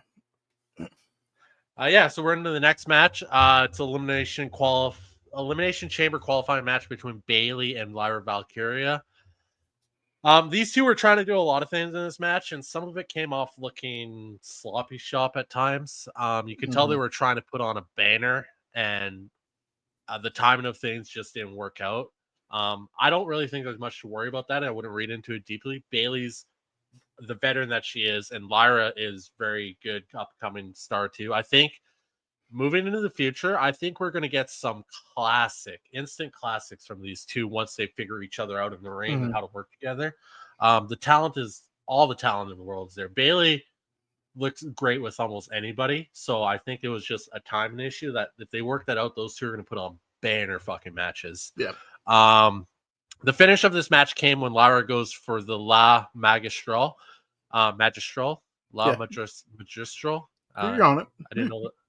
Yeah, anyways, I'll go with it. But is reversed by Bayley for the 3 count. So we got a little roll up action for the win, but it actually worked in this case because you don't want to give Lyra a clean loss, especially if she's your champion currently, but you don't want to give Bayley the loss here. So the roll up in those situations makes sense. Yeah, I get it. Clean loss though to Bayley doesn't hurt you that much because it's Bayley. You're the champ. I get it. Yes and no. But if you're in a champ, I don't know. Bayley's a legend. Yeah. So I enjoyed the match. I did. I think, and I agree totally with what you said. I think down the line we'll get some classics between the two because I they're think both we're really absolutely good. in store for some instant classics between those two. I think they'll work well together. Just give them time. Bayley seems to be doing a lot of stuff with the quote unquote up and coming younger talent right now. Yeah. So good for Bayley. She's what we call, passing the torch, quote unquote, moving. It's good to see. Bayley. BBL Bayley. Nia is so transfixed by that right now. The interviews that she did Royal Rumble weekend were hilarious. I love Nia Jax. She's good. She's good. Backstage, or I think it's a vignette here. Penta tells us about Cero Miero. He has no fear towards anyone, especially cowards that like to attack from behind, like Ludwig Kaiser. Jackie Redmond is with Ludwig Kaiser, and he has some words in response for Penta, but he gets cut off by Pete Dunne. Dunne says he will break Penta next week and wants Kaiser to stay out of his business. Pete Dunne leaves, and then AJ Styles just casually walks on by. Lyra is backstage being consoled by Otis, Tozawa, and Maxine. American Made come into the shot and start talking shit. Ivy Nile wants Lyra's championship, and the Creeds say they're going to win the tag team championships later tonight. And then Hardy's in attendance. He, by the way, Ark, I don't know if he knows, he's not related to the Hardy Boys. That we know of. True. I don't know I don't think he is. But yeah, Hardy, he's going on tour. He's got a couple good songs. I like Hardy. He's a fantastic writer, by the way. He's written multiple hits for big name country music superstars. Hardy's cool guy. All right. AJ Styles has returned to Monday Night Raw, and as we learned at the Royal Rumble, he's got his old theme back. They don't want none. Michael Cole mentions AJ's TNA history, most of which took place in Nashville. AJ says 4 months ago, he came to this building with the biggest smile on his face because this was his stomping grounds. He was going to get things back on track for his career, but he got injured. He thought his career was over because of the injury, but he's still got gas in the tank and something to prove, and he's going to remind the locker room and everybody that he is still the phenomenal AJ Styles. He Gets interrupted by Dirty Dom and Carlito, who come out to, as you expect, massive boos. Carlito yells something in Spanish. Dom says it's been a while since AJ has been here and things have changed, but one thing that will always stay the same is that the Judgment Day runs Raw. AJ knows who they are and that things actually have changed. He doesn't see Damian Priest or Rhea Ripley here anymore. He's looking for him, and he says, hell, he didn't even see Finn Balor. All AJ sees is a guy in purple skinny jeans and a jacket. And purple. When he says purple skinny jeans, Carlito's reaction to it is like, "Talking about me? Yeah, you, yeah, you, Carlito." And Jackass, no one likes. Dom will always be Ray's punk ass kid to AJ. This leads to blows, exchange with Carlito, eventually eating a phenomenal forearm from the phenomenal one. Yeah, AJ Styles will be facing. We'll learn about that here in just a second, actually. Jackie Redmond. I will say there was a lot of talking promo stuff. This is what WWE does very well: Did you storyline not hear me building. earlier? Oh wait, we might have been off camera and said it. Yeah, we did. NXT is Yeah. like wrestling orientated with promos, and Raw and SmackDown is like promo orientated with wrestling. Yep. And AEW is trying to figure it out still. Jackie That they Redmond. don't. Jackie Redmond welcomes Seth freaking Rollins. Jackie talks about the Elimination Chamber match getting stacked with names. Next week, Seth will have his opportunity to enter the match. And how does he feel about it? Seth feels great because they are live at Nashville and it's time for Monday Night Rollins. The path to WrestleMania is getting clearer by the second. Jey Uso made it known he is taking on Gunther at WrestleMania, which means all eyes are now on Cody Rhodes in the WWE Championship. Seth predicts that he will win the Chamber match. Finn Balor appears, says all eyes are on Seth, but the only thing the people are about to witness is the downfall of Seth Rollins. We saw him lose to CM Punk. We saw him lose his mind at the Royal Rumble. The only thing standing in Finn Balor's way to WrestleMania is a guy who is falling apart. Great shit from Finn there. Great Yes. shit from Finn there. Him and Rollins will have a match to see who will be the last contestant in the Elimination Chamber. Because we will decide who's in the Elimination Chamber on SmackDown here in just a bit. Pat McAfee breaks down his Super Bowl commercial appearance, all 2.7 seconds of it. 4 hours of makeup for Yep. a 2.7 second appearance in a commercial. Yep, that. Good job, Pat. Adam Pearce goes along with AJ Styles' demands, and he books a match between AJ and Dominic next week.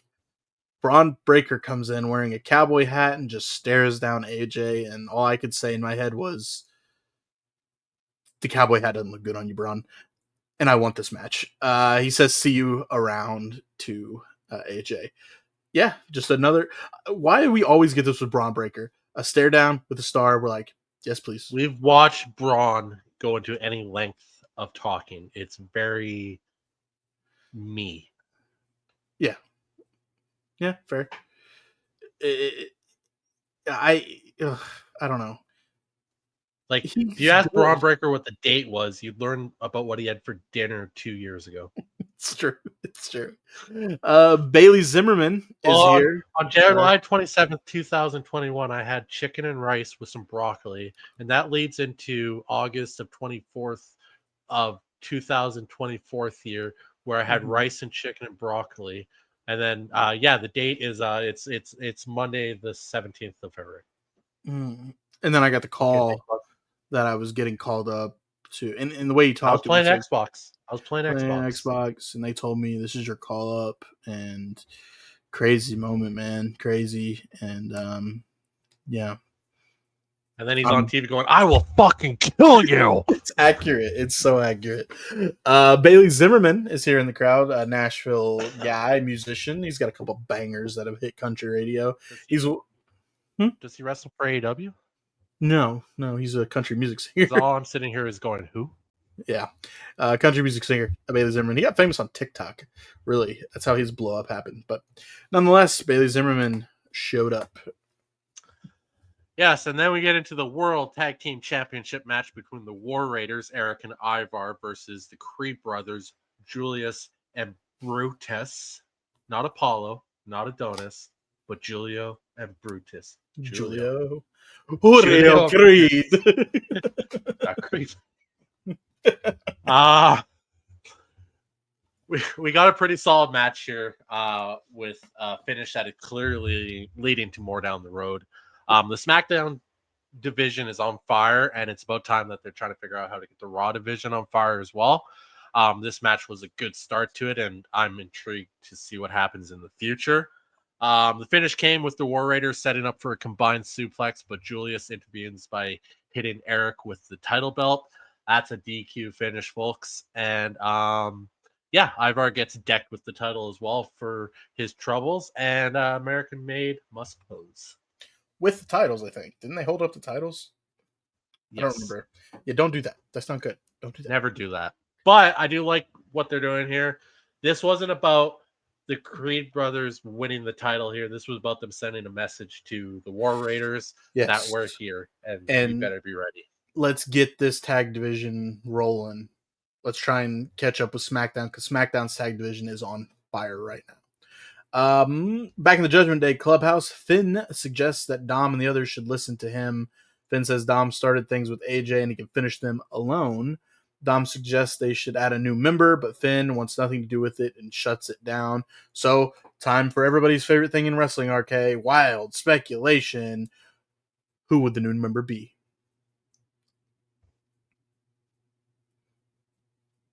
Any guesses? Ray Phoenix. I'm going with Malachi Black.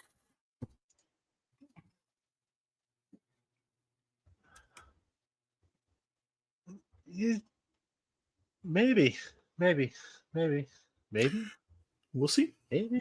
We'll see. Be pretty cool. They're on Raw, though. I see Malachi going to SmackDown. Maybe with Zelina being there. Yeah, I get it. Damage Control runs into Rhea Ripley backstage. I think they're actually in the parking lot here. Rhea says she's going to give Io Sky a title match at the Raw after Elimination Chamber. Yes. Making up for. I just got drafted, bitches. Drafted? You know what for. Oh. Ew. Anyways, nonetheless. Yeah, I know, right? Ew. Right? Dude. When are those games? Same as always, Monday and Tuesdays. Ew. I retired.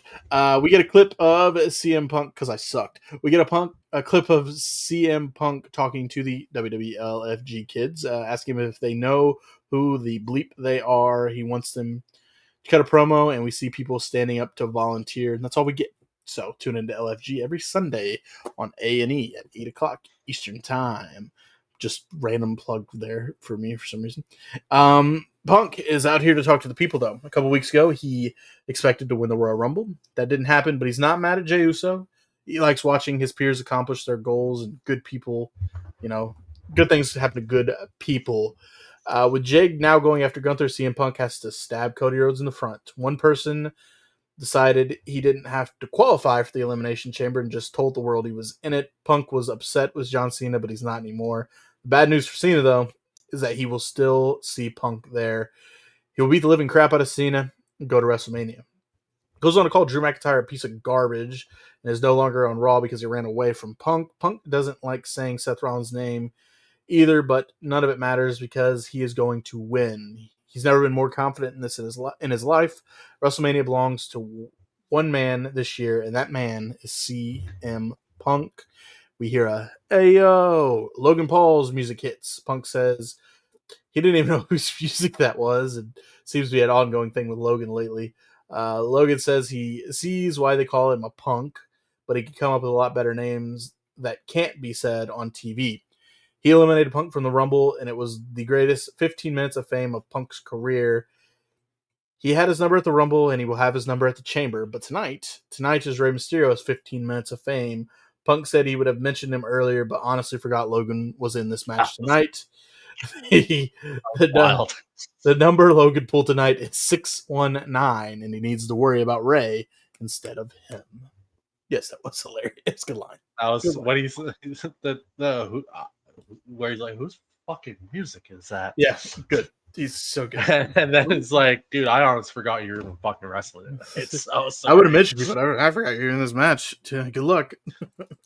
Which leads to our Elimination Chamber qualifying match, Rey Mysterio versus Logan Paul.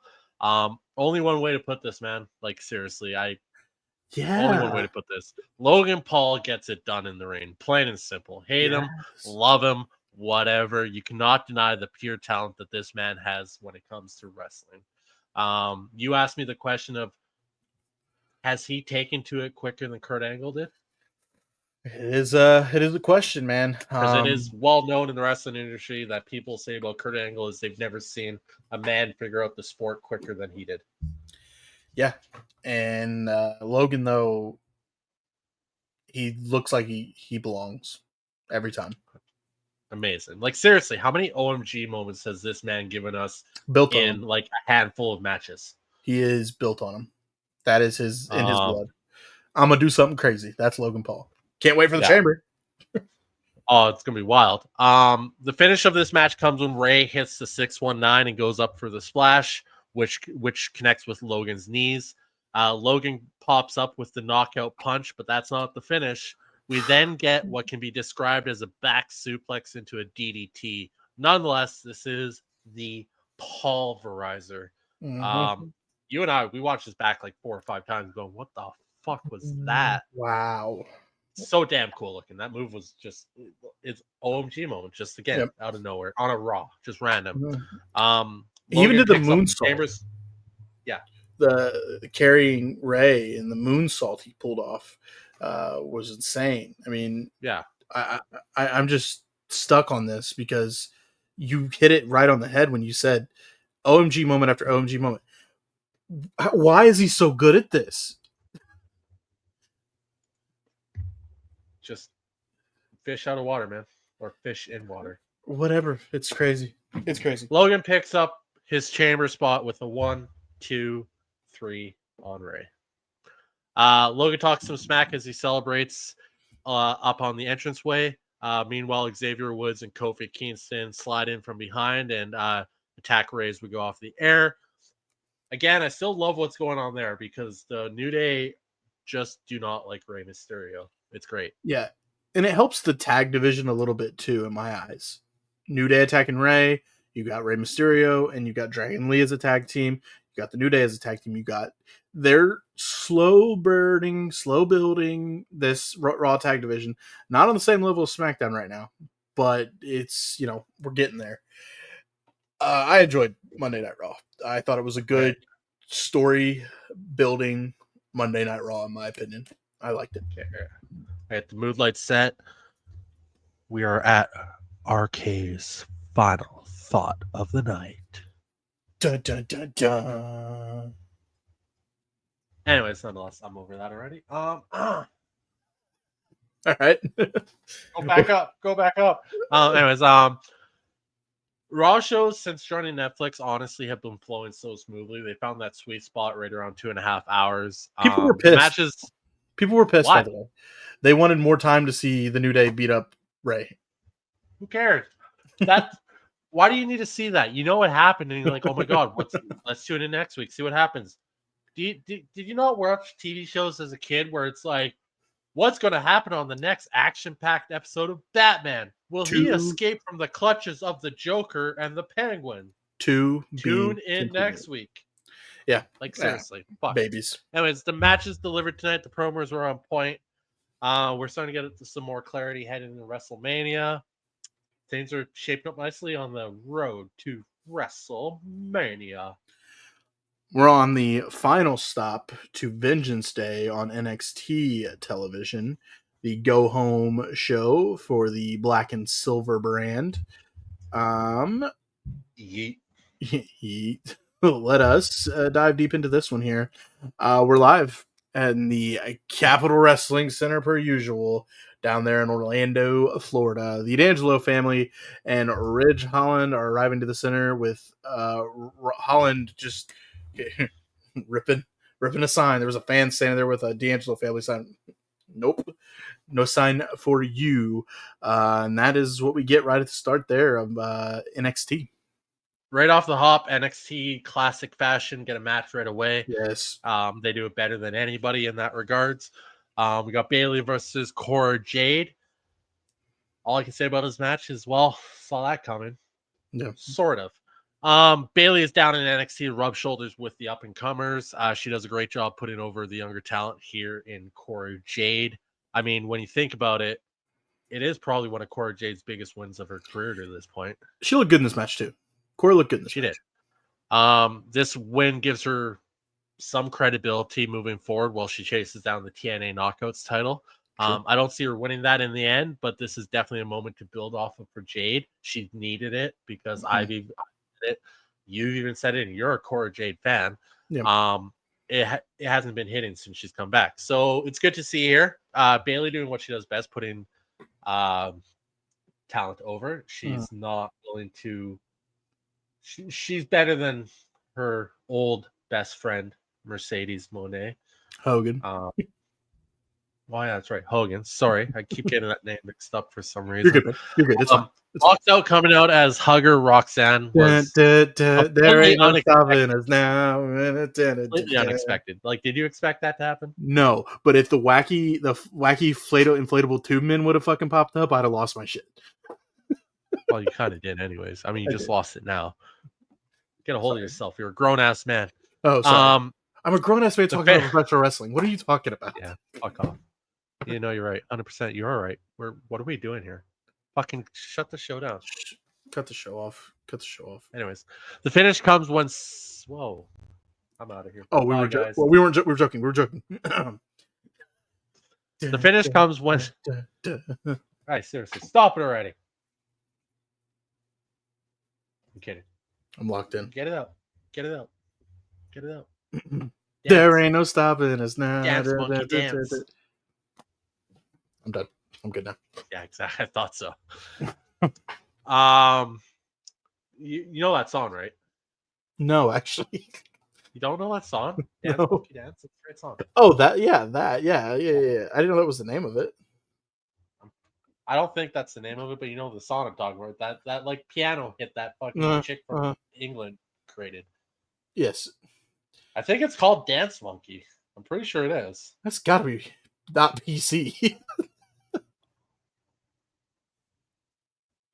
Don't clip this. No, that's definitely a song from the 70s, and that is no, I don't know what I'm looking at here. No, that's not the song.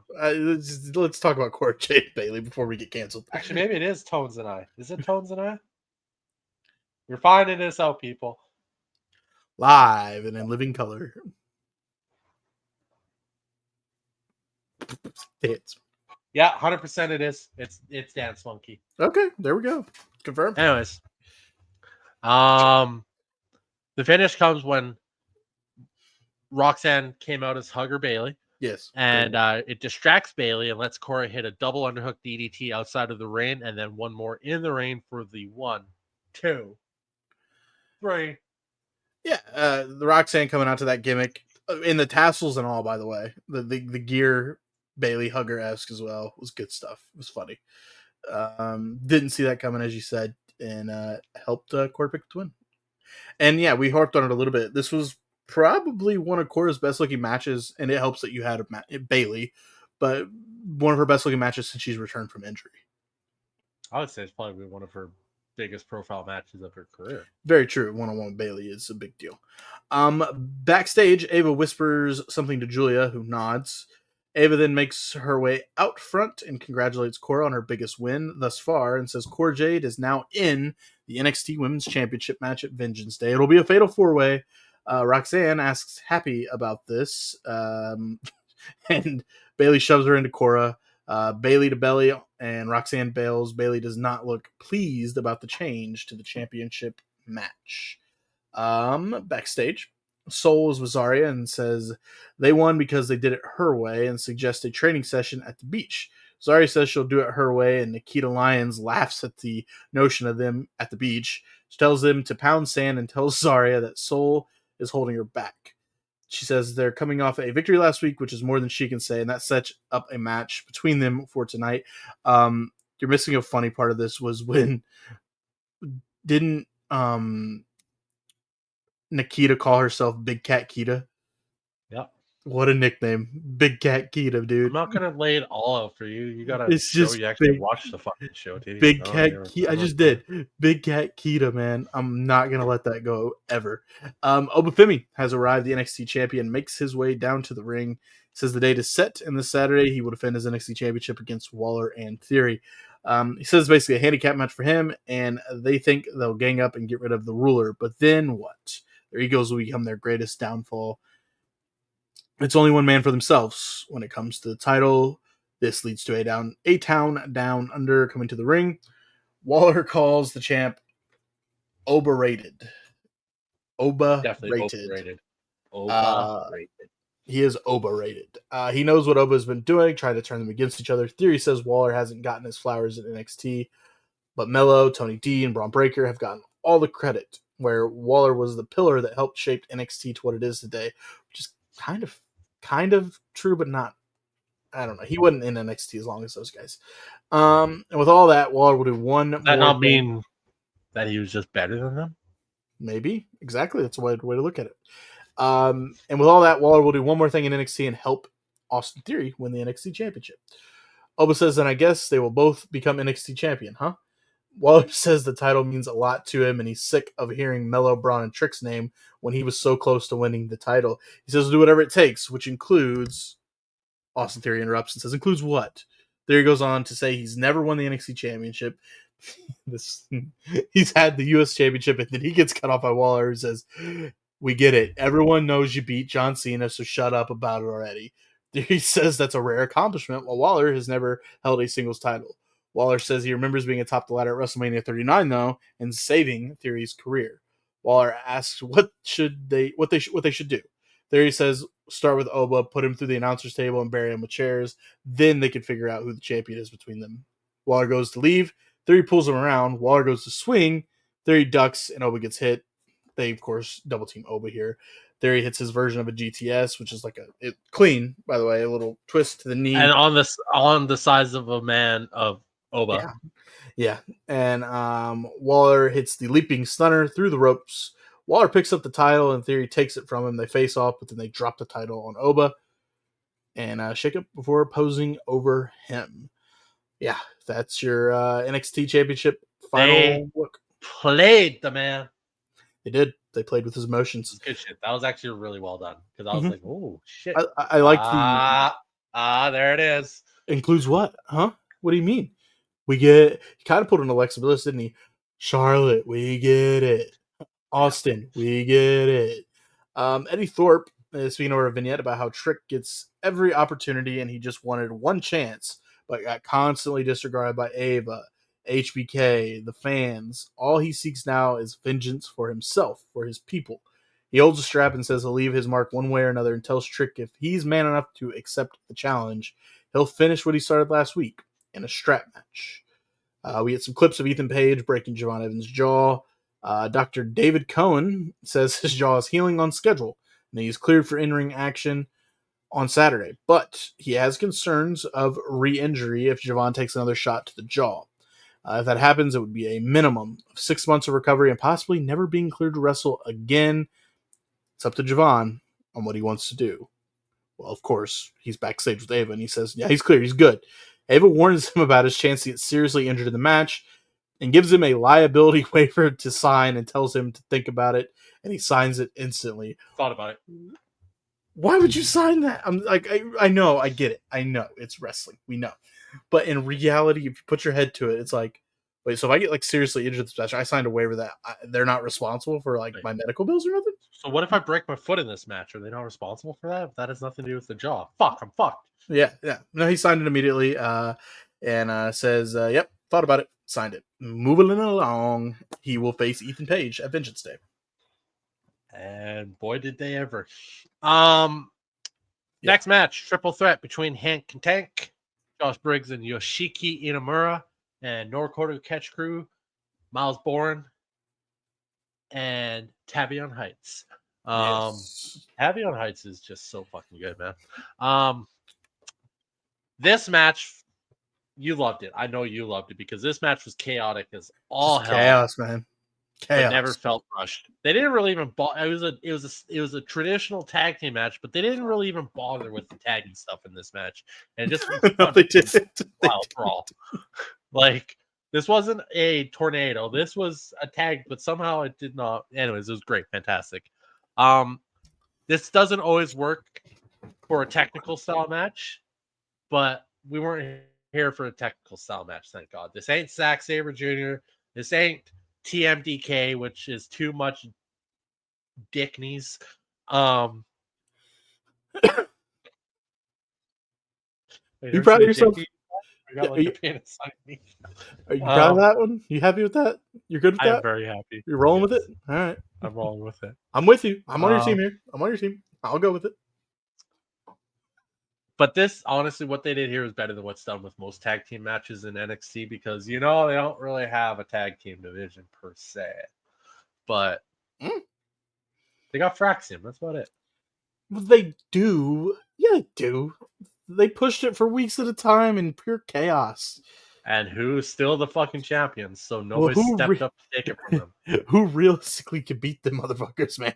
Exactly. So, anyways, nonetheless, this was a lot of fun, is what I'm trying to get at. And they Yeah. really are just building Briggs and Inamura here in the end. This is the big build up for them. It works. I like it. Inamura is I like him in the ring. He's just he is chaotic. It's great. The finish came when Hank went for a top rope dive, but Briggs ducked under it and tags in Inamura. Big clothesline from Briggs, like literally JBL-esque clothesline from hell. Clean. And then Inamura hits his powered up monster splash off the top rope for the 1, 2, 3. Good match. I have really nothing else to add to it because you took the words out of my mouth. I love chaos, and this was chaos. Yeah, it's fantastic. I had a lot of fun watching this match. A lot of fun. Nathan Frazier congratulates the winners after the match, and Axiom says Briggs is one of the most underrated, and I agree with him. Briggs is seen him in a lot of good matches in the last year when he hasn't been injured, and sees all the hype in Inamura, which again I agree with. There was hype, and I saw it tonight. He's like a little ball of fire. It's great. Fraser says Briggs and Inamura wanted a match, and the problem is they now have it. See you at Vengeance Day. Yeah, was looking forward to watching that, and I can spoiler alert tell you, good match. Those two don't know how to put on a bad match. They really don't. No. The family is backstage, and Stax says he's sorry they haven't been on the same page. He's been in his head, and Tony says we're good, but this is a cage match, and he wants to do this alone. Everyone knows, even Izzy Dame. What do they always say? Forget about it. Forget about it. Forget about Trying it. to walk here. I was doing something here, New York. Yeah. Don't actually do that in New York if you're not. I've seen the videos. I've seen that. It's not good. It's not good. You think we all do that around here in New York? What's your fucking problem, man? Nothing. We're good, man. We're good about it. Forget about it. Motherfucker. Fucking forget about it, man. What are you doing here? Trying to walk here. Never been. NXT Heritage Cup match is up next. Lexis King versus JDC. This is the first I had to do match with the changed rules of the Heritage Cup. It's now one yeah. fall wins all. This match was perfectly decent. Probably the best way I could put it. I mean, Lexis King is good in the ring. JDC is good in the ring. Never thought for a second that JDC was winning this match, especially with Lexis King just changing the rules, and he's finally leaning into he's growing as a character. It's great. But it was a perfectly good match. The finish came when JDC hit a big top rope leg drop for a near fall, like literally 2.9 seconds near fall. Like probably could have been called a 3 count, but it wasn't. JDC then goes back up for another leg drop, but Lexus runs into the ropes, knocking JDC down. King then hits the coronation with JDC hung up on the top rope for the 3 count. Yeah, I mean, this was you hit it. Matches just keep pushing Lexis King here, and just a moment of having JDC, or as he was known in NXT and WWE as Fandango, back on television. A little bit of nostalgia and a little bit of I think you. What did you say? Perfectly decent.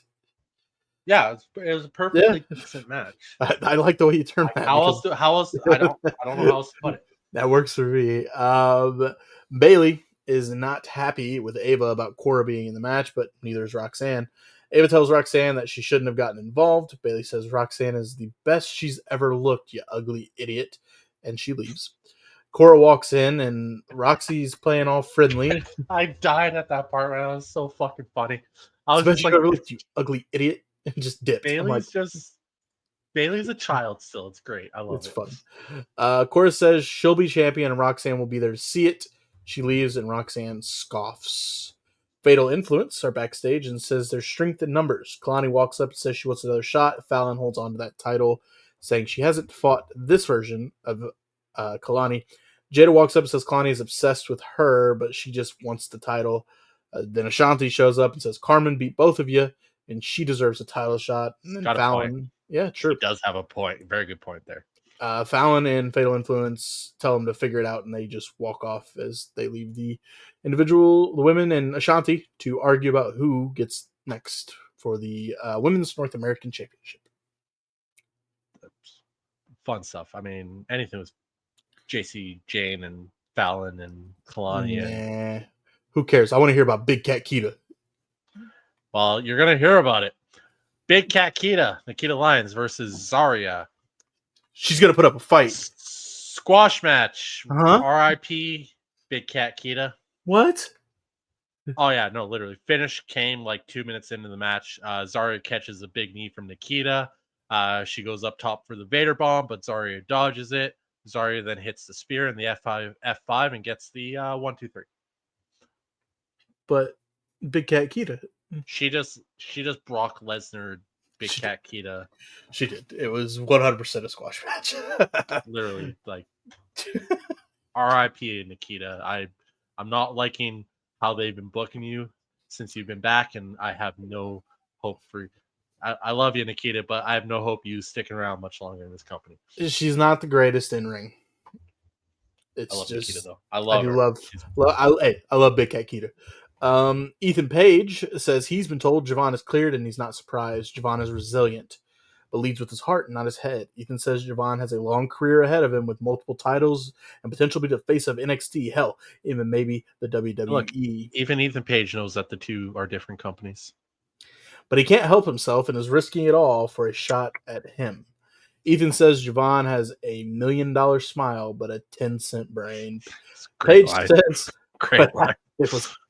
Page says what happens will not be his fault, and he won't break Javon Evans' jaw. No, he will shatter it. Because the only thing Javon will be looking for at Vengeance Day is a new career because he's about to end it. Give this man a fucking Oscar. Gold. Give him all the gold. Gold. Ethan Page, AEW. How the fuck did you not use that man correctly? Mm-hmm. Yeah, he's gonna shine. Main roster soon. Maybe. I don't really know. We'll see. Sarah Schreiber is at the podium, overlooking the NXT arena with Trick Williams, and he asks about the strap match challenge. Trick says if Eddie wants it, he's got it. Eddie cost him his title and is running his mouth, so that's what they're gonna do about it. They'll have the strap match, and they'll look each other eye to eye, and he will whoop that Trick. That match made official for Vengeance Day, a strap match between the two. Vic and Corey are running down the Vengeance Day card until someone says it feels right. It just feels right. We have moments of what? Who? It's Ricky Starks. Ricky Starks is in the crowd. And I want to reiterate, this is not even 24 hours after an announcement that he was released from AEW. Well, as soon as you release from AEW, fucking Shawn Michaels, Triple H, Cody Rhodes, they're all on the phone going, get your ass to fucking Orlando right the fuck now. We're going to figure something out. He says it's obvious you know who I am. And if NXT is the future of professional wrestling, you need an absolute superstar of the future. If this is the hottest brand, you need the hottest free agent right now, baby. He says, don't let the handsome face and expensive fragrance fool you. He's here to turn this place upside down. Everyone's asking when the revolution will be televised again. He's here now, isn't he? And it should be noted that they did not use his name. There is speculation to what his name will be. We'll find out. Still London? This I hope not, but if it is, it is. This Tuesday on NXT. A part of me feels like they just couldn't say it yet because they rushed really quickly into all of this, and maybe it is Ricky Starks. Maybe it's not. I don't know. We'll find out Tuesday. I swear to on God, if it's NXT. Mickey Parks, I'm gonna love it. It's not gonna be fucking Mickey Parks. Hey everybody, my name is Mickey. Oh, they are in Orlando.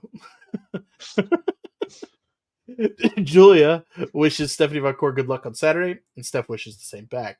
She says there's only one place to go after she wins the title. Ridge walked right by her. Stephanie versus Ridge. Book I it. mean, come on. There's only one place for me to go. And Ridge walks by and she looks. And it's just like, God, he'll kill you. Murder.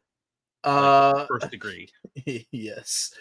Backstage, Sorry, Andre... Stephanie, I love you, but that man is he broke Big E's neck. Okay. Yeah, he did. We're not ashamed of it either. Oh, kind of wild, actually. Remember that really awkward moment where he like left wrestling Retired for like a hot? Yeah, He retired for 2-3 weeks. I don't know. not even. I think it was like a week and a half. It was. Andre Chase is backstage when Cale Dixon walks up to him all jazzed up. He says there's someone Chase needs to meet, and he introduces him to Uriah Connors. For those people that don't know, Uriah Connors is the son of Fit Finley, the brother of David Finley. The fighting Finleys. They're all Irish, but Uriah Connors gets a little screen time here. He's actually fantastic. I like Uriah Connors. I've seen some of his stuff on Level Up. I have a feeling you're going to see Uriah Connors as kind of a mainstay on Evolve for a little bit. So stay tuned for more Uriah Connors. He asked Chase to come out with him, and Chase says he can't on a school night. School night? Wait, Andre? what? He says they can't. Like, he can't go out on a school night. Andre cannot go out on a school night. They question whether Chase U is dead, and he says it is. Old habits just die hard, and he walks off. This is so fucking good. You're like, what? Where are they going with this? Where are they going with this? Where the fuck's Thea Hale? And what the fuck are you doing with this? We haven't seen Thea or Riley Osborne. Obviously, we know Duke Hudson got released, but we haven't seen Thea or Riley since something's up. Something's up. I don't know what's going on, but I think Chase U is... Maybe we're getting a new Chase U? I don't know. Something's up. It's going to be great. Man. I hope we find out on NXT soon, please. Up next, main event. North American Championship Steel Cage match. Tony D'Angelo versus Ridge Holland. Chase U for everybody. Yes. We can all agree Ridge Holland has been way better back down in NXT than he was on the main roster, right? We can all agree with that. Facts. That being said, something in this match just did not click. It wasn't a bad match, and the steel cage was a nice change from the weapons-based match or the street fights that they've been having a lot of lately. But it seems like the two they were not on the same timing. The match just it had its spots and it had its moments, but it just didn't flow. It seemed like clunky, I guess would be the best way to put it.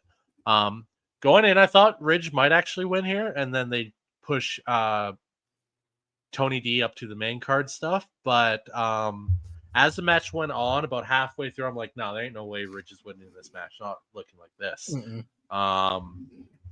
Finish came in this match when Izzy Dame introduced the crowbar to throw into the ring, but Stax grabbed it and then threw it in himself. It was weird. That was fucking weird, right? That was weird, right? Izzy pulled out the crowbar to throw it in, and Stax is like, no, let me do it. Like, aren't y'all all technically on the same team right now? I don't understand what's going on. It was weird. Yeah, it was awkward. It was weird. It was like, I want the boss to see me do it, not you. It was brown nosing. Yeah, well, boss is going to see something here shortly. Firsthand, POV view. No, I won't go there. Never mind. We have had enough OnlyFans stuff today anyhow. Ridge gets to the crowbar first and lays out Tony with some big shots. Big clothesline by Holland and gets a very, very close 3 count out of it. Ridge is pissed, grabs the crowbar again and swings at Tony. Tony dodges and rakes the eyes. He gets a big shot with the crowbar to Ridge and forget about it. The 1, 2, 3. I'm walking here. Yikes. Post-match, Ridge, Stax, and Luke were all to the back. Izzy and Adriana are in the ring tending to Tony. When Sean Spears and company show up, RZA tries to hold the door shut while Izzy has the crowbar. She nails Tony with it. That fucking bitch. Spears and his goons enter the ring, and Izzy chokeslams Rizzo. Oh, she's a dead woman. The cage door gets chained shut, and Spears, Jensen, and Nico go to town on Tony D.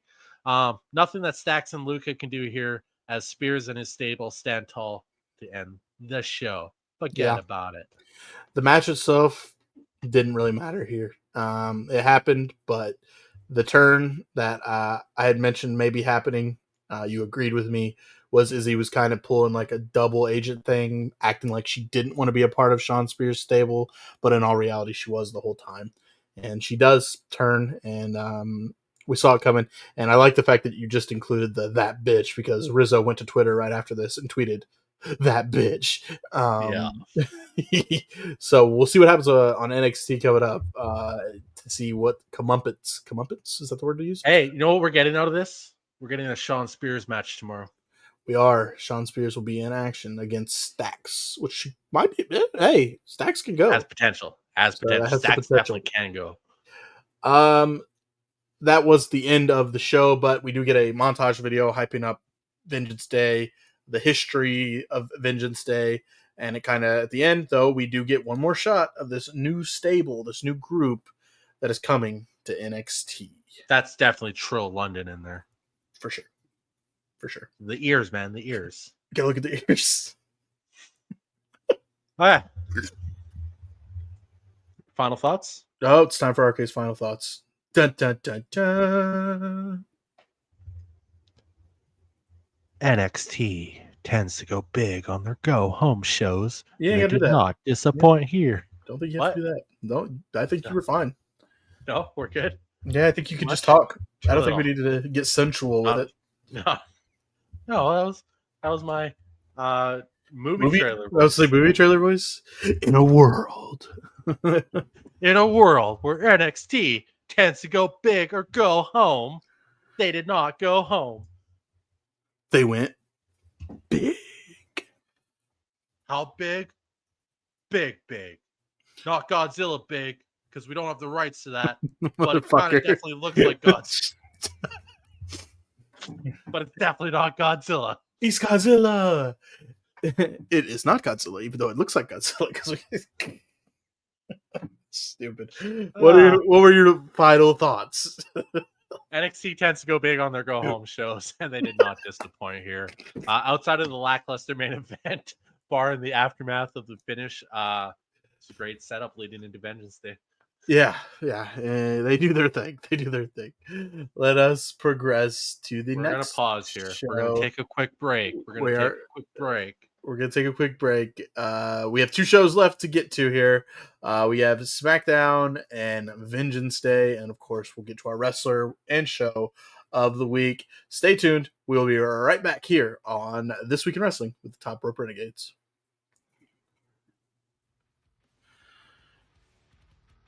Welcome back in to episode number 41 of the Top Rope Renegades. Kurt, that's RK. And we are the Top Rope Renegades, bringing you This Week in Wrestling. It's time to dive into the final two shows of this past week, starting with SmackDown.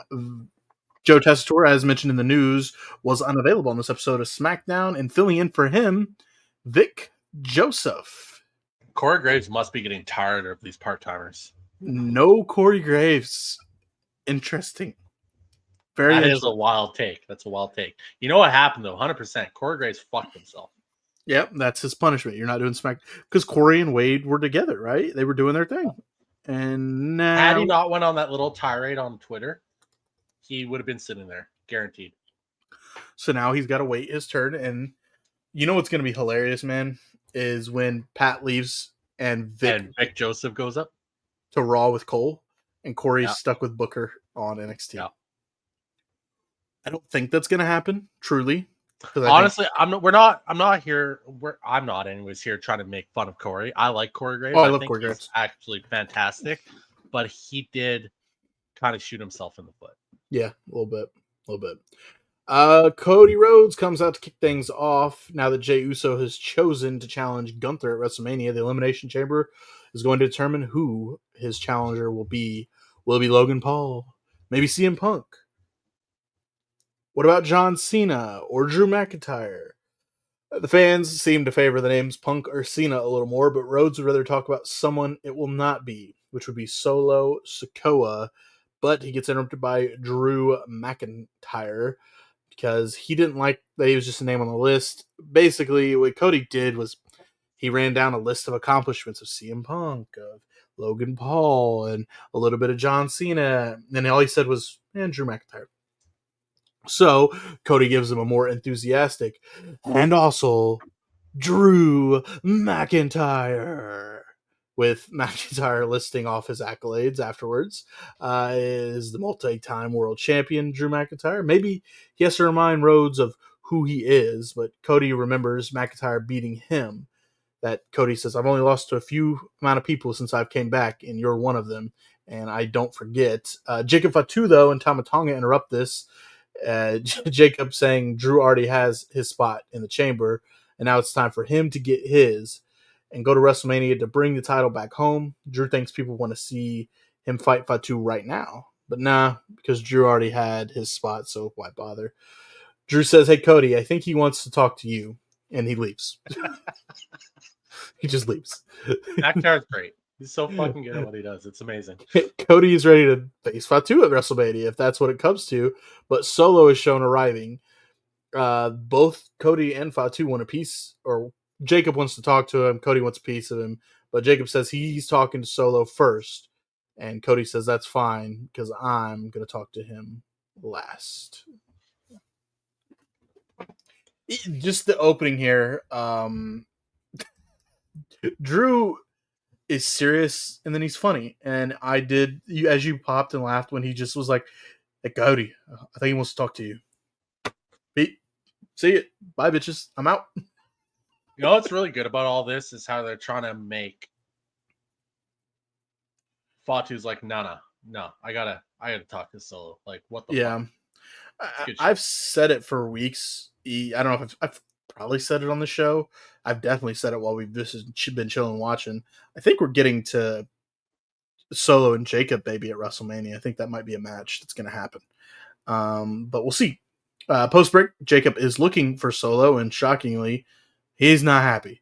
Wade Barrett is shown talking to Trish Stratus, who is in the crowd, and she's excited for Elimination Chamber, and she's just trying to figure out if she's going to be right there on the floor, up in a suite, but she's going to be at the show in Toronto. Damn right she is. Canadian starlet right there. Looks incredible to this day. Canada, we know how to make them. Dude, I'm serious. I'm moving to fucking Canada. Hey, up next, we got another Canadian. Elimination Chamber qualifying match. Naomi versus Chelsea Green. Chelsea's kind of American. She's got American citizenship. Yeah, but where was she made? In Canada. I don't know where her parents did it. Victoria. To be exact. Her mom's name's Victoria? That was a bad joke. I'm sorry. That was a bad joke. Victoria. British. Only one of the I know. most important cities in British Columbia, if not Canada. Queen Victoria being named after it. I know. Nonetheless. It was the joke. Wow. The disrespect. You don't see me taking shots at America every chance I get. No, you don't. Never have. Never, not once. Just some orange guy in power. What's the count for mid-cards women's title holders win-loss record this week, Kurt? Have they won? I have it at 0-2 in favor of the challengers. 0-2, yeah, because Bailey beat Lyra, and well, Naomi's going to pick up the win here against Chelsea. It was a fine match, and we got an atomic wedgie moment, which was, well, yeah. Yeah, Matt Cardona liked it. Angle. They needed the hard cam shot. We need the That's hard what he said. Shot. He said, and I think Nia commented on that Instagram post and said, "Oh, somebody's got it. Don't worry."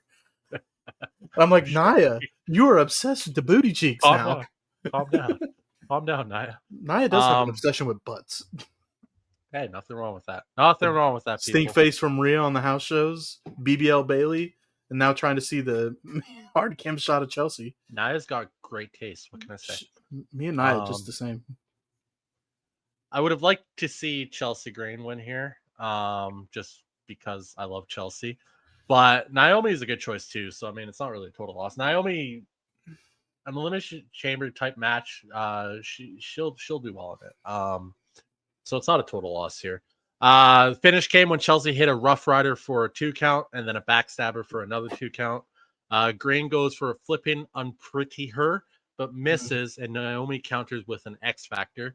She finishes up with the split-legged moonsault for the 1, 2, 3. Yeah, you hit it on the head, man. It was an all right match. Would I have liked to see Chelsea win? Maybe. I think they can build something in that chamber with Naomi and Bianca I as think they're well. aiming for probably Chelsea versus Mishin at the chamber, anyways. Maybe One just to last throw time. one more go around with that. Maybe. Sami Zayn is shown. He says he's banged up neck after being attacked by Kevin. Before I read this, I want to push. Yeah, people. you think what I'm thinking? People need to go watch Yeah, Karrion Cross's Twitter. yeah, yeah. And he does a pretty good reenactment of this. If you would like Oh, to go watch 100%. it, He bet on. I mean, if you didn't see this, you can go watch that and you saw it. yeah. But Sami Zayn, he's got a banged up neck after being attacked by Kevin Owens. He knows that they have a history of turning on each other, and he can't believe that Kevin is going this nuts over not helping him at the Royal Rumble. But Sami says when he's clear, they're going to do it again one more time. Michelle McCool, she's going in the Hall of Fame. It was announced on ESPN's Get Up. Yeah, but not Mickey, not Mickey James. Mickey went out on Twitter and congratulated Michelle. Was she bitter about it? I don't know. But Mickey will be in the Hall of Fame. Let's not go too overboard with it. She'll be there, I think. That's just people are just marrying into the Hall of Fame now. Yeah, but hey, Michelle McCool's going in. There's your next announcement in the Hall of Fame. Honestly, though, I'm only joking. Michelle McCool did have a really good career in the WWE, and she does deserve to be in the Hall of Fame. I'm just shocked that Mickey James is not in it because when anybody talks about Mickey James, she was a trailblazer in the WWE. Yeah, totally. I remember when she showed up, Mickey, and like her first big feud, I remember in my head at least, was leading to WrestleMania against Trish Stratus. When Mickey, I wasn't even watching wrestling at that time, really, when Mickey James was big. And I know who Mickey James is. Let's just put it that way. Legend. There's a reason.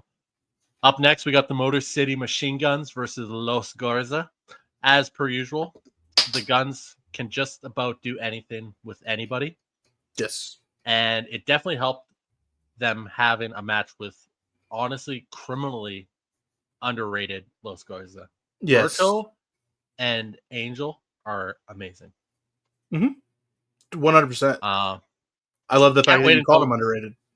Love that. They are criminally. Can't wait until we get the inevitable matchup between the Guns and the Street Profits. So, like, that's gonna feed families.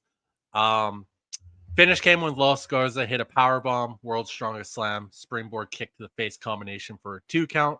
Berto's moonsault then hits the raised boots of the Guns, and then the Guns hit stereo dives, setting up the skull and bones for the 1, 2, 3.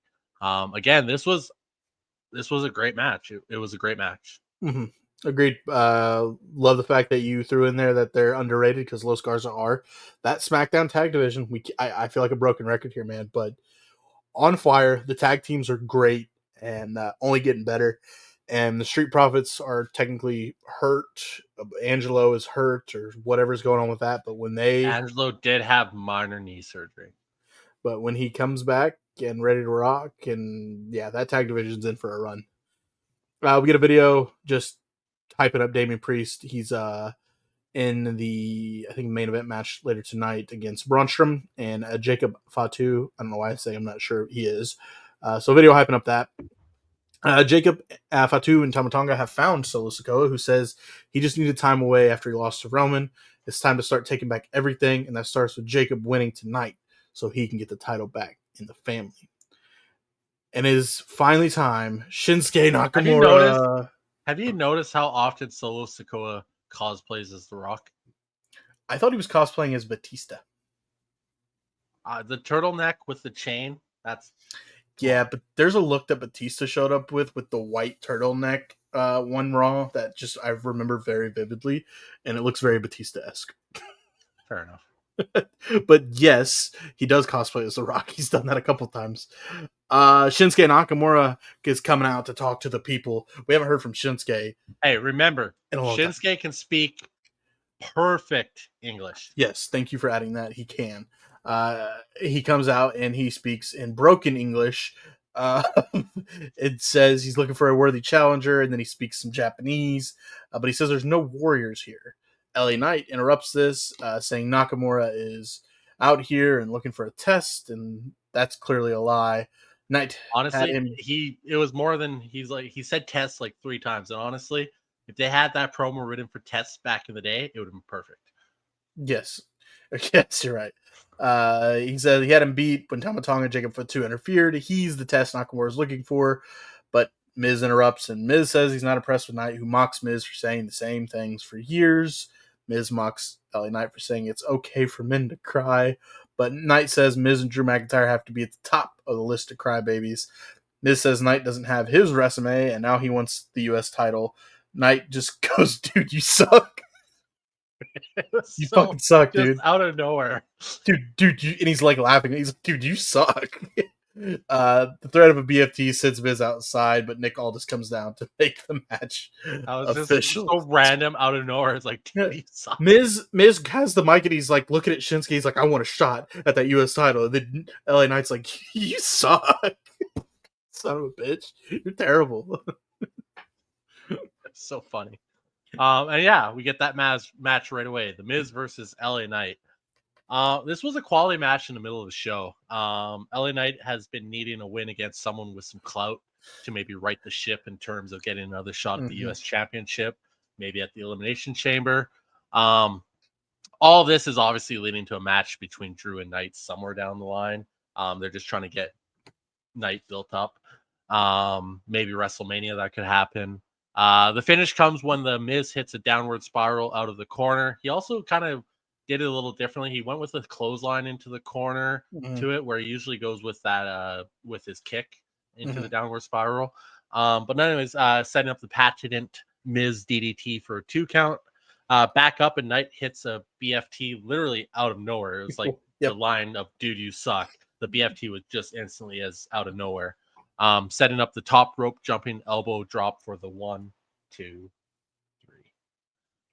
Yeah, building up LA Knight here, back into it, getting some wins and leading back to a chance to go up against Shinsuke for the U.S. title. Backstage, Liv Morgan and Nia Jax. That's not it. Is that right? No, Yeah. it's Candice. What? It was Candice and Nia. Wasn't it? Yeah, it was Candice and Nia Jax were backstage, with Candice suggesting. Oh, wait, what? No, it was Alexa Bliss. It was Alexa Bliss Bliss. came in after. There was 3 of them there. Yeah, it was Candice and Nia. I don't need the notes. Candice and Nia were there talking about building up. You know, she's gonna have a title match with Tiffany Stratton later in the night, and Alexa Bliss comes up and says, "Hey Nia, hey Candice, isn't it?" And you know, are you prepared for Tiffy? Blah blah blah. And Nia's response to Alexa is, "Don't worry, I'm used to facing off against friends that have stabbed me in the back." Alexa laughs and says, "Hey, think about it. If you win the title tonight and then I win the Elimination Chamber match, we can face off at WrestleMania again." And as she is in the middle of talking, we get the Wyatt 6 stuff popping up on the screen, and one of the shots has a jumbled up "Do you feel in charge?" logo, a little statement. Remember, they said RK. Alexa wouldn't be involved with the Wyatt 6. She wasn't going to be with them. She's going to Raw. You know, all that goodness. And guess what?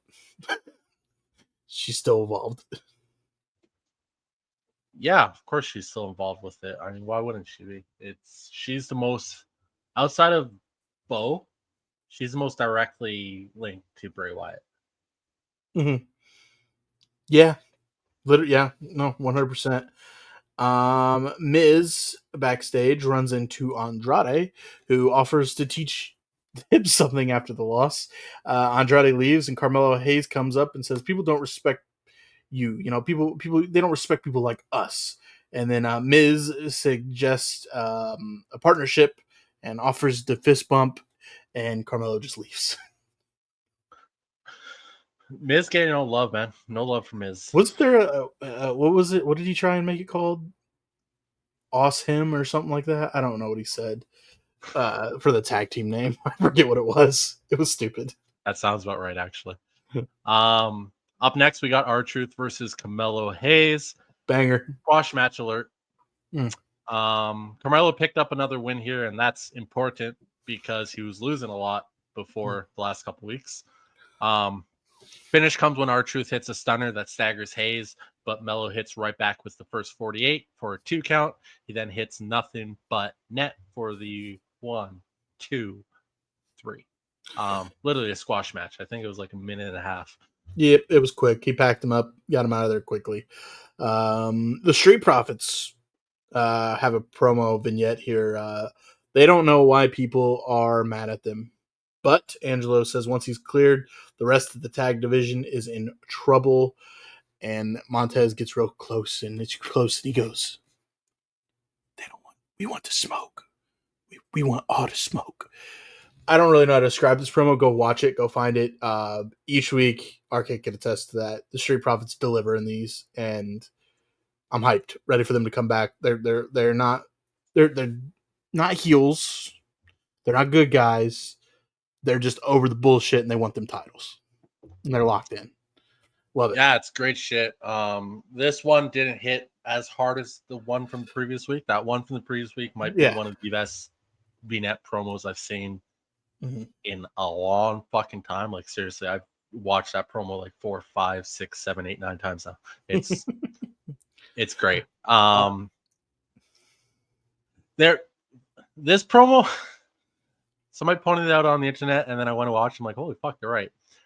Throughout the promo, you can see that it was cut together because somehow Montez Ford went from having sunglasses to not having sunglasses, having sunglasses to not having sunglasses. Well, he was just taking them off and up and down. It was just like ADHD. Yep. I get you. Anyways, good shit. Good shit from the Profits. I can't wait for, like I said, I can't wait for that Guns Profits match. Yes. DIY interrupts Pretty Deadly, who are getting ready for their tag team title shot. They say they're ready for their tag team title shot next week, and Tommaso Ciampa says, "All right, well, let's go get violent," and he threatens them. It's going to get violent. Sounds like Tommaso. Kevin Owens is where he cuts the best promos of his career in his car. He talks about how everyone has betrayed him in the last 6 months, and he invites Sami Zayn, cleared or not, come find me at Elimination Chamber, and that Sami Zayn will know pain. Great shit. Great shit. Simple, point, boom, bring it on. Now we got the women's WWE title match, Nia Jax versus Tiffany Stratton. Do you understand why WWE will put 2 commercials in the middle of one match? Gotta make that moolah. Yeah, but it just destroys the match. It really does. It just Agreed. One commercial in a long match is fine. They love to put one commercial in the middle of a 4-minute match for some reason. Yeah, that's weird. And they love to put 2 commercials in between longer matches. It breaks it up too much. But nonetheless, here we are. This was mainly just to get the rematch out of the way that Nia is entitled to. We all knew Tiffy was not losing this. Stratton continues to show why she definitely belongs at the top of the women's division. And Jax continues to show that she too belongs in the picture because she more than held her end of the bargain up on this match. She definitely would not have been able to do this in her first run in WWE. No. Not even close. She is night and day different from her first run. And that's bravo to Nia for being able to take that, you're not good enough, we got to let you go, to coming back and dominating the women's division for the last year and a bit here. It's been great.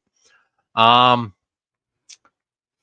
The finish comes when Stratton hits a moonsault to the floor, followed by a gorgeous swanton. You and I both were like, "Holy Yes. fuck, that was perfect. Literally perfect. Perfect rotation, last minute flip on. It's so good. Beautiful." Tiffany tries to fireman carry Nia. Don't know why she thought this was possible and instantly collapses.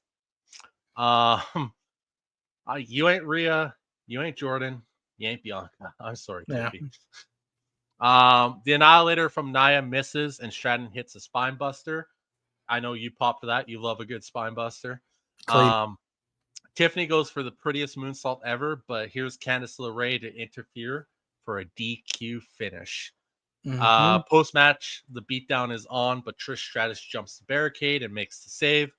Nia then rewards her bravery by wrecking Stratton and Stratus for their troubles. Cue the Queen, mockingly Yes. as she possibly can, and challenges Stratton for the title at WrestleMania. The way she did it, I cringed a little bit. She like leaned really down with the mic and she's like, "Tiffy, wake up. The Queen chooses you." I just don't know. I still don't think WWE knows what the fuck they want to do with Charlotte 100%. Yeah, they do. Yeah, they do. She's clear. I don't know. She's being the queen. The queen can be what she wants to They be. just gotta tighten this shit up because it's a. We'll get there. We'll get there. Nick Let me Aldis. see this Charlotte that has won 14 fucking titles. We can run back matches if you want. We can go watch the past. Nick Aldis shows Naomi and Bianca Belair a video showing Liv Morgan and Raquel Rodriguez near the scene of Jade Cargill's attack, and they said they're going to Raw to deal with them themselves. I still don't know if I think this was a ruse.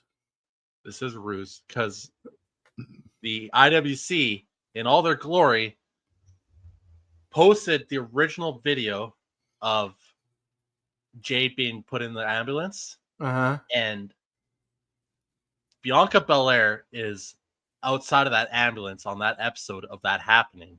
But in that video of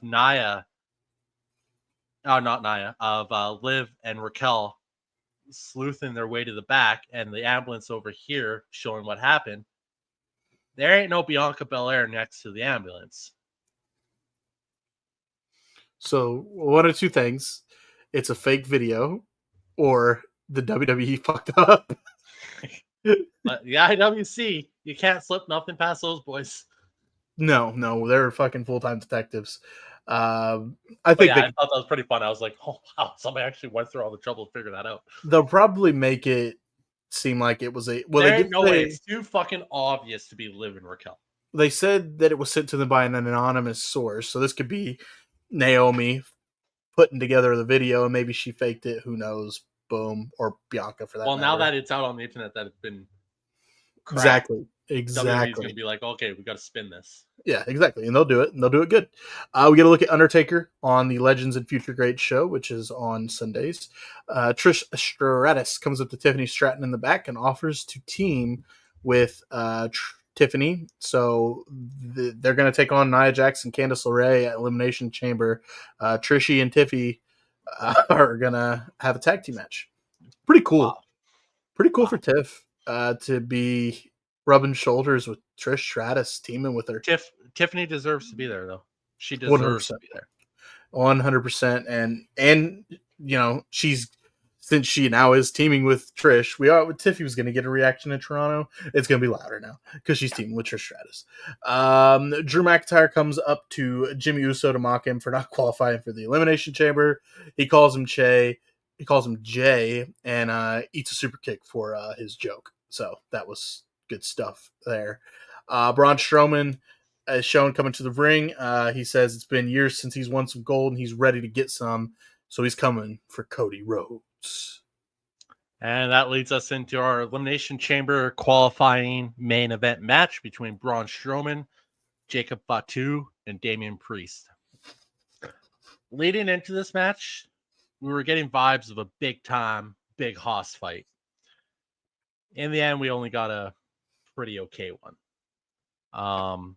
Yeah, I would have preferred more of just a train wreck, like the match we got on NXT, just a train wreck chaos type match less time in the match, just pure chaos.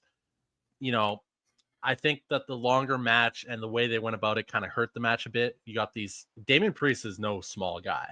No. So you could have just had a big old Hoss fight here and it would have looked great. Just like a 7-minute match. You would have been perfectly good. It would have hit perfectly. That didn't happen. It was an okay match.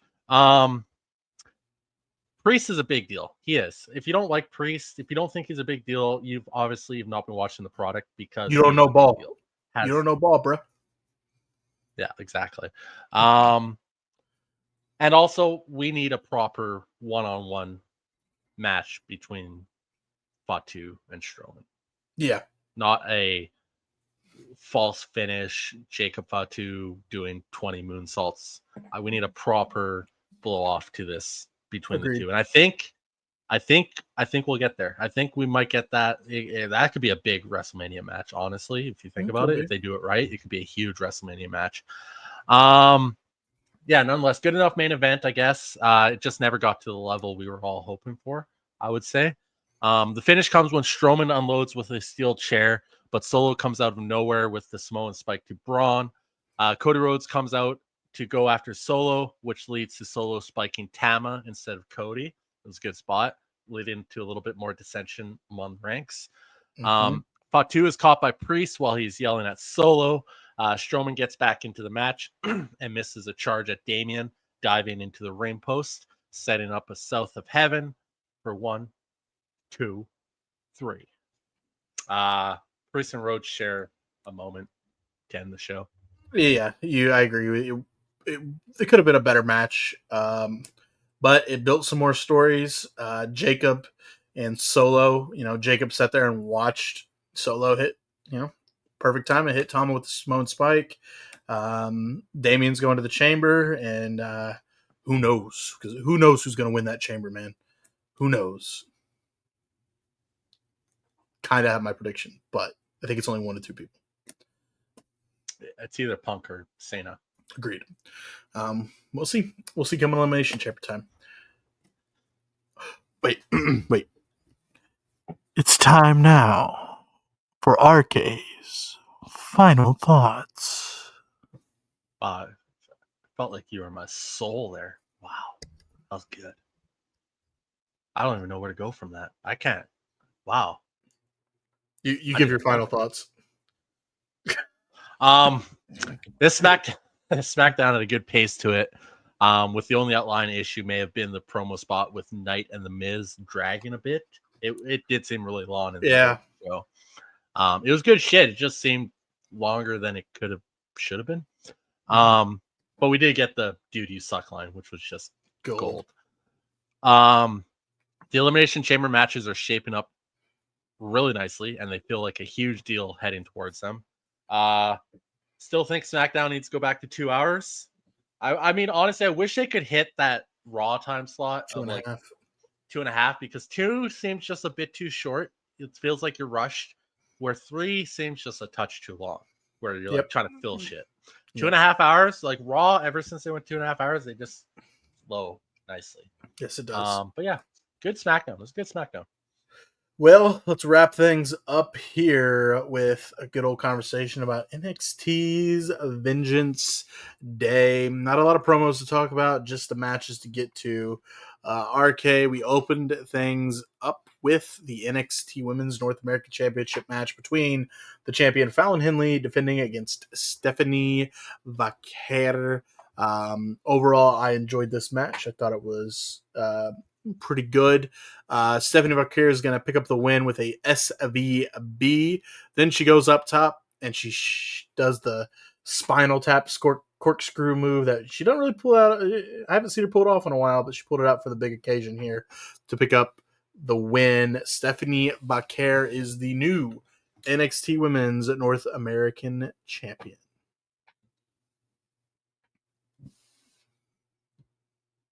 Yeah, it was a great way to start the show.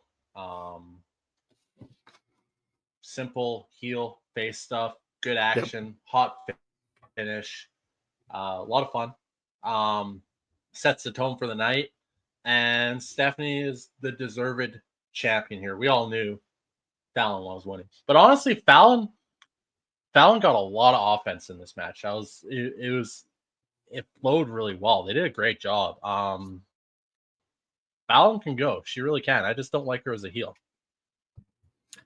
Yeah, it really. I think we both said that, and I tried to buy into it because I do like Fallon, but as it went along, we kind of just it doesn't work. She doesn't fit that Fatal Influence vibe. To be honest, she doesn't fit the JC Jane heel sinisterness No. per se.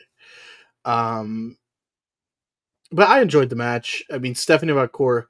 Have you seen a bad Stephanie McCour match? No, because the very first time I ever saw her in a match was a tag team match at New Japan. And I was like, this woman is absolutely fantastic. Agreed. Agreed. So no, the answer is no. Up next, the NXT Tag Team Championship, Axiom and Nathan Frazier defending their titles against Josh Briggs and Yoshiki Inamura. This was what you would expect, fast-paced and from Fraxium. And I'm just going to put it, as you can see on the screen on YouTube here, they're the best tag team in the world, man. I'm sorry. And they defend these titles against anybody, and they make a good match. I enjoyed this match. They retained Axiom and Nathan Frazier. Still, NXT Tag Team Champions.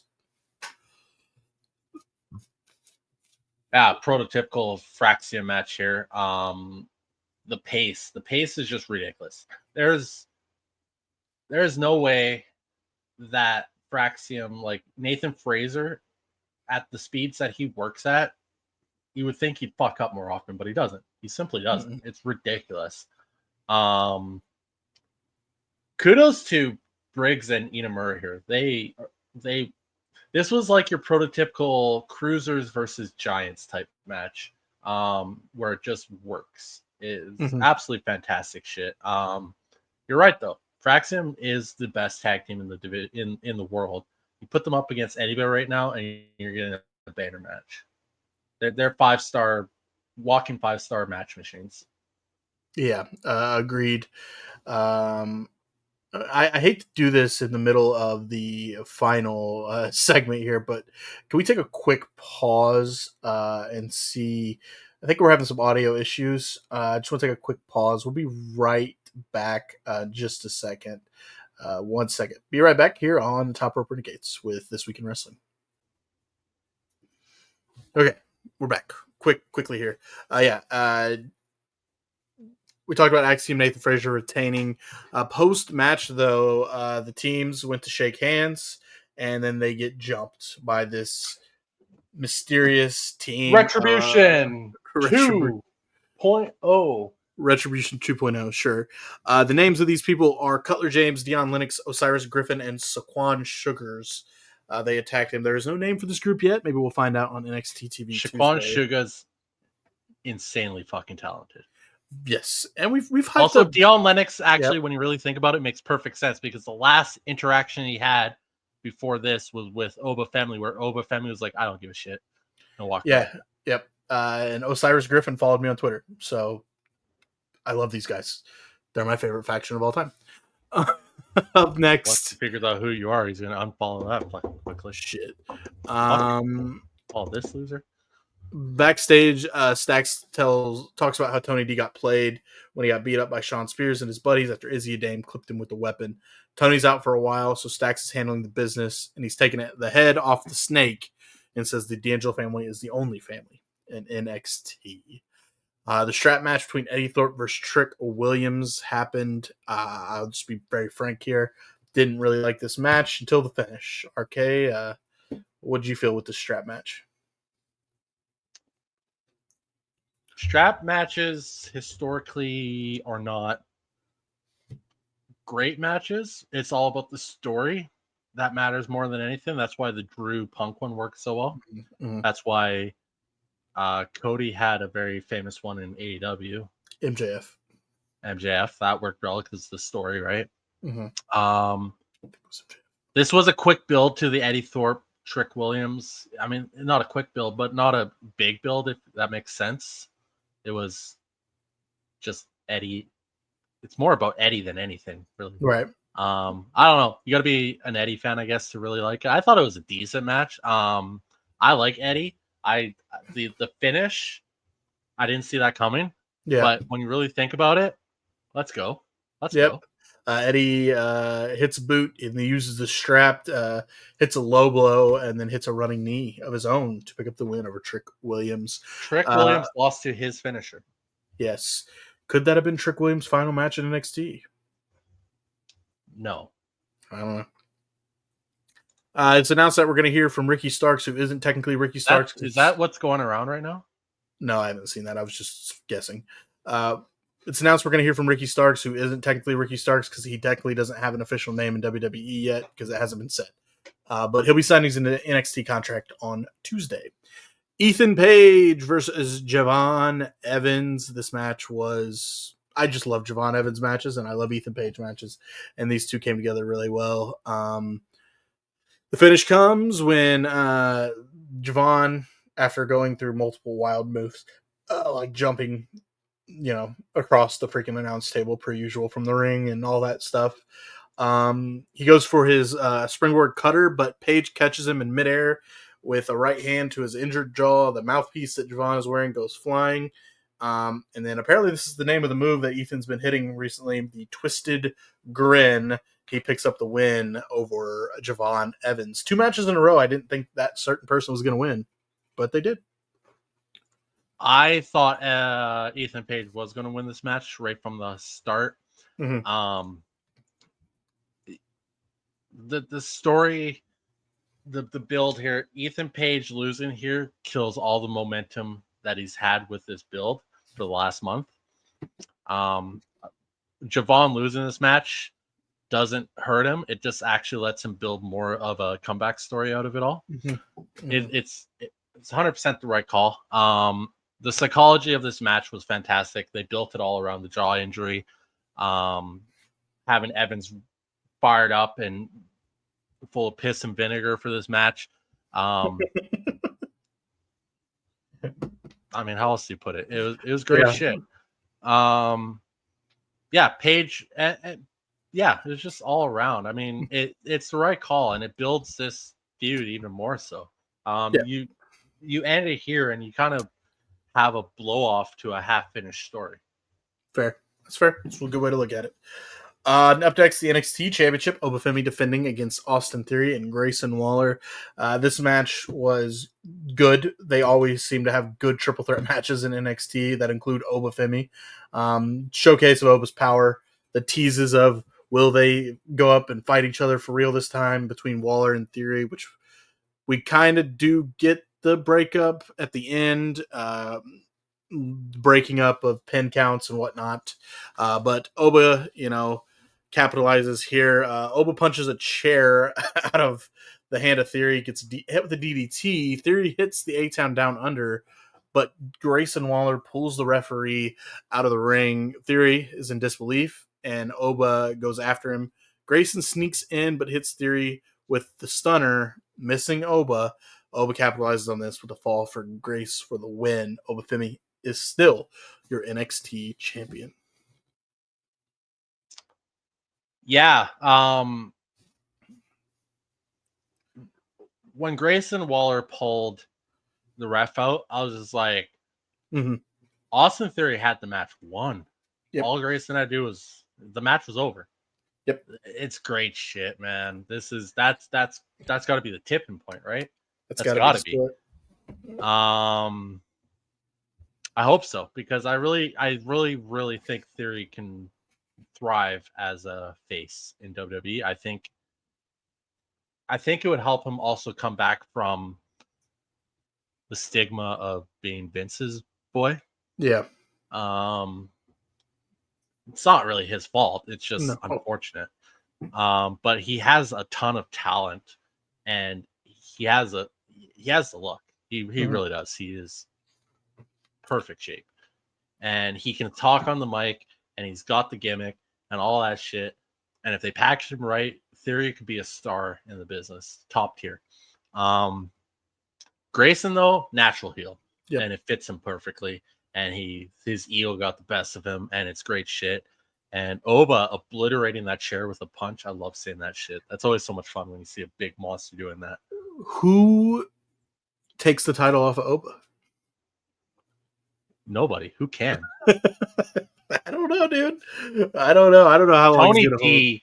Tony D. eked out a win for the North American title. Yep, he beat him twice with help the second time by Yeah. But yeah, I don't know. Before we get to the main event, a couple things happen here. The new stable hits the ring again, and they power bomb Oba. They throw Oba. Two of them throw Oba in the air. The other two catch him for a power bomb. It was crazy, actually. The move, wicked connection there.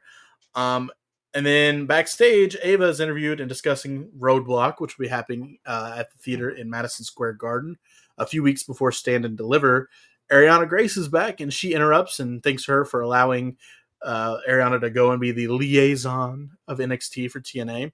She says she has somebody that you need to meet, and Santino Marella is there on WWE TV again, who mentions that he is also in a position of authority.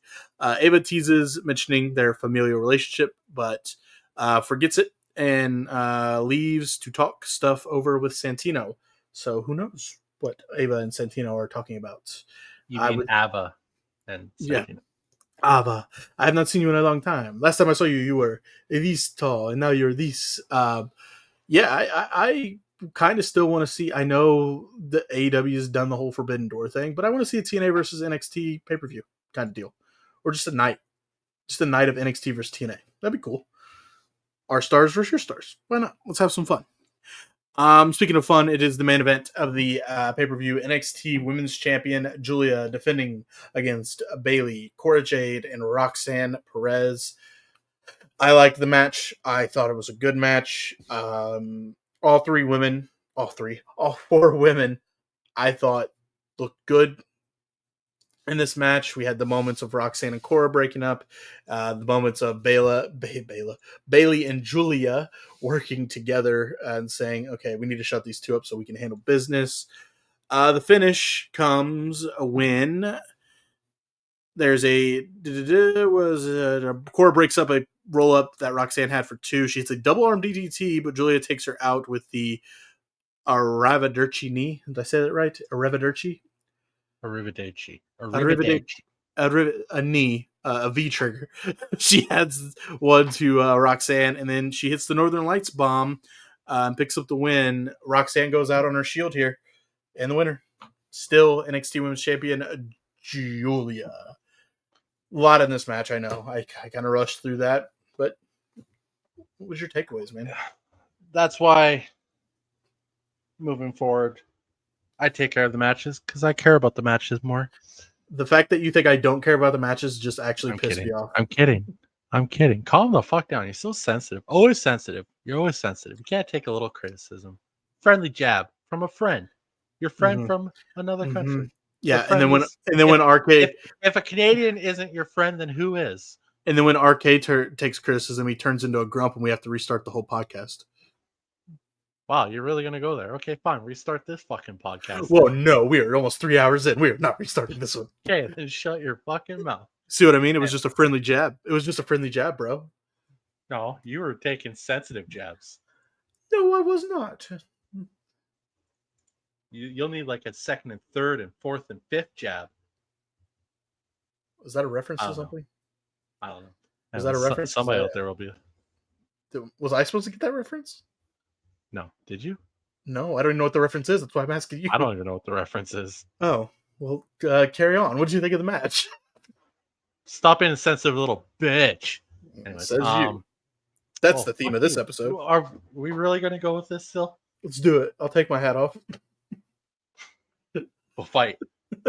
We'll just have to get on some planes first and meet up at the border and throw fists across. But you think the guards would allow us to do that? Hey, we gotta fight. We just Yeah. if my fist goes over, do I gotta like declare that part of my arm? Or like, are we good? Can I swing? It'll come back. My whole body's not coming. No? Okay. All right. Cool. Well, Fair you guys are no fun. We're just two friends trying to duke it out, man. It's a fun match. There are some spots that missed in this match. You kind of get that with Fatal 4-Ways because there's just so much going on and they're trying to keep it interesting and somebody's got to be on the outside of the ring playing dead for 7 minutes and Yeah. It was a fun match, though. Honestly, it came in at right around 20 minutes, and it just kept moving the whole time. There was not really any lulls in it, and lots of action. And throughout of all, they managed to further multiple storylines at the same time. Which they did, but like the Roxanne and Cora story, like I don't think there's anything left with that because I think Cora's done now in NXT. So I think it's just gonna be Cora, Roxanne. okay. Roxanne's staying down there. Cora's going up. Yeah, Okay. they're switching it. I've totally messed up the girls' names there, but yeah, I don't think Roxanne's coming back to NXT now. I think that's it. She went out on her Shield, took the pin, and Yeah, I don't think that story's done though. I just don't maybe think not. it is. But we'll see. We'll see. I just don't know if Cora's not going up, and I don't know. Bailey did her job. Bailey did her thing. She did her job, It's almost like NXT and WWE Raw and SmackDown are completely different brands of shows. but they're not. They It are, but almost they're seems not. like they couldn't possibly cross over in any way whatsoever. Hmm. I don't know. It's almost like Bailey was down there from Raw. Weird. I don't know. And it's almost like when they told Braun Breaker his call up was the Royal Rumble, but then he went back to NXT and did a tag run still with Baron Corbin. Man, I remember that. That was a lot of fun. That was a good tag team. They really missed the mark with Baron on the main roster, unfortunately. Yeah. Post match, Stephanie Vaquer comes out to pose with her friend Julia to close the show, but a siren goes off, and here comes Jordan Grace. She comes to the ring, stares down the champions, and that is how we end NXT Vengeance Day. Jordan Grace has finally officially made her appearance on NXT. Well, what is this, like the third time she's been on? But now she's here to stay. So now we look forward to Jordan Grace in Wow. NXT for a little bit. She's going to be there for Yeah. a short time. I don't Not even a think long time. she doesn't win a title or anything, right? No, she said she wants to win the title. So what do you think by short time? A couple months? I don't think she's in any WrestleMania plans. So No, I that's think true. we probably get a summer run out of her. Meh, that makes sense. That's fair. Maybe she wins a title at Stand and Deliver, Possibly, yeah. carries it till mid. Yeah, maybe. Well, that's it, man. That's NXT's Vengeance Day. We'll of course wrap things up like we always do with the wrestler of the week and show of the week. So RK, your wrestler of no, we do show of the week. We always do show of the week first, don't we? Show of the week is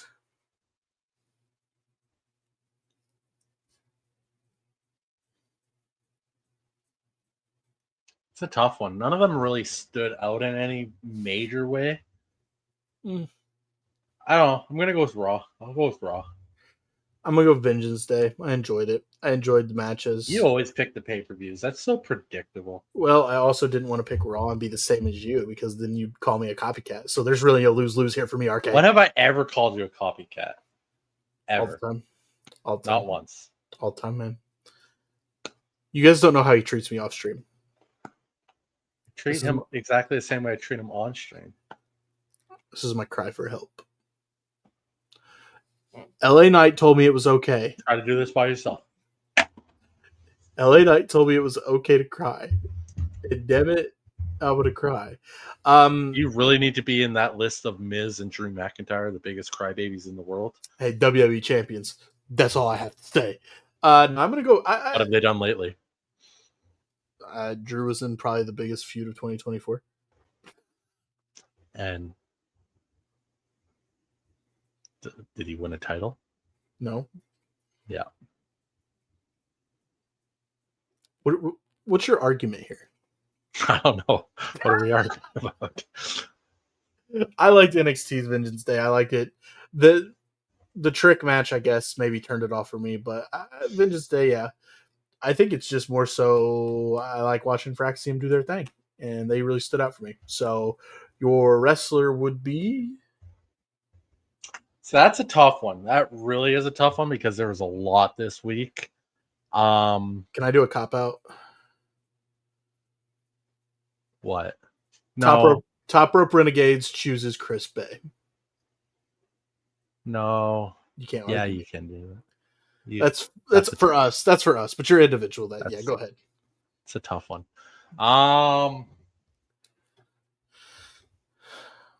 actually thinking as you think. So that's a tough one. Nobody really. You know what? I gotta go LA Knight just because of that one line. Just go with LA Knight. Dude, you suck. Suck. Man, you're right. It is a tough one. Stephanie McCure because she won the title. That's fair. That's normally my cop out, isn't it? That's normally my That is go-to. normally your cop out. Pay-per-view and the title winners. Yep. Smart. Core Jade? No. Fuck it. No, I got it now because it's right on our fucking Fraxium. Both of them. Combo. I kind of already said that because I love watching the pay-per-view, but it's expected out of them. I like going with somebody that, really shows out. What I'm trying to get at here is nobody was heads or tails above anybody else this week. A lot of people were on point this week. Yeah. Tiffany Stratton. Thought she had a good showing against Nia. I'm going to go with that. Oh, that one. Agreed. Total cop-out for me on that one.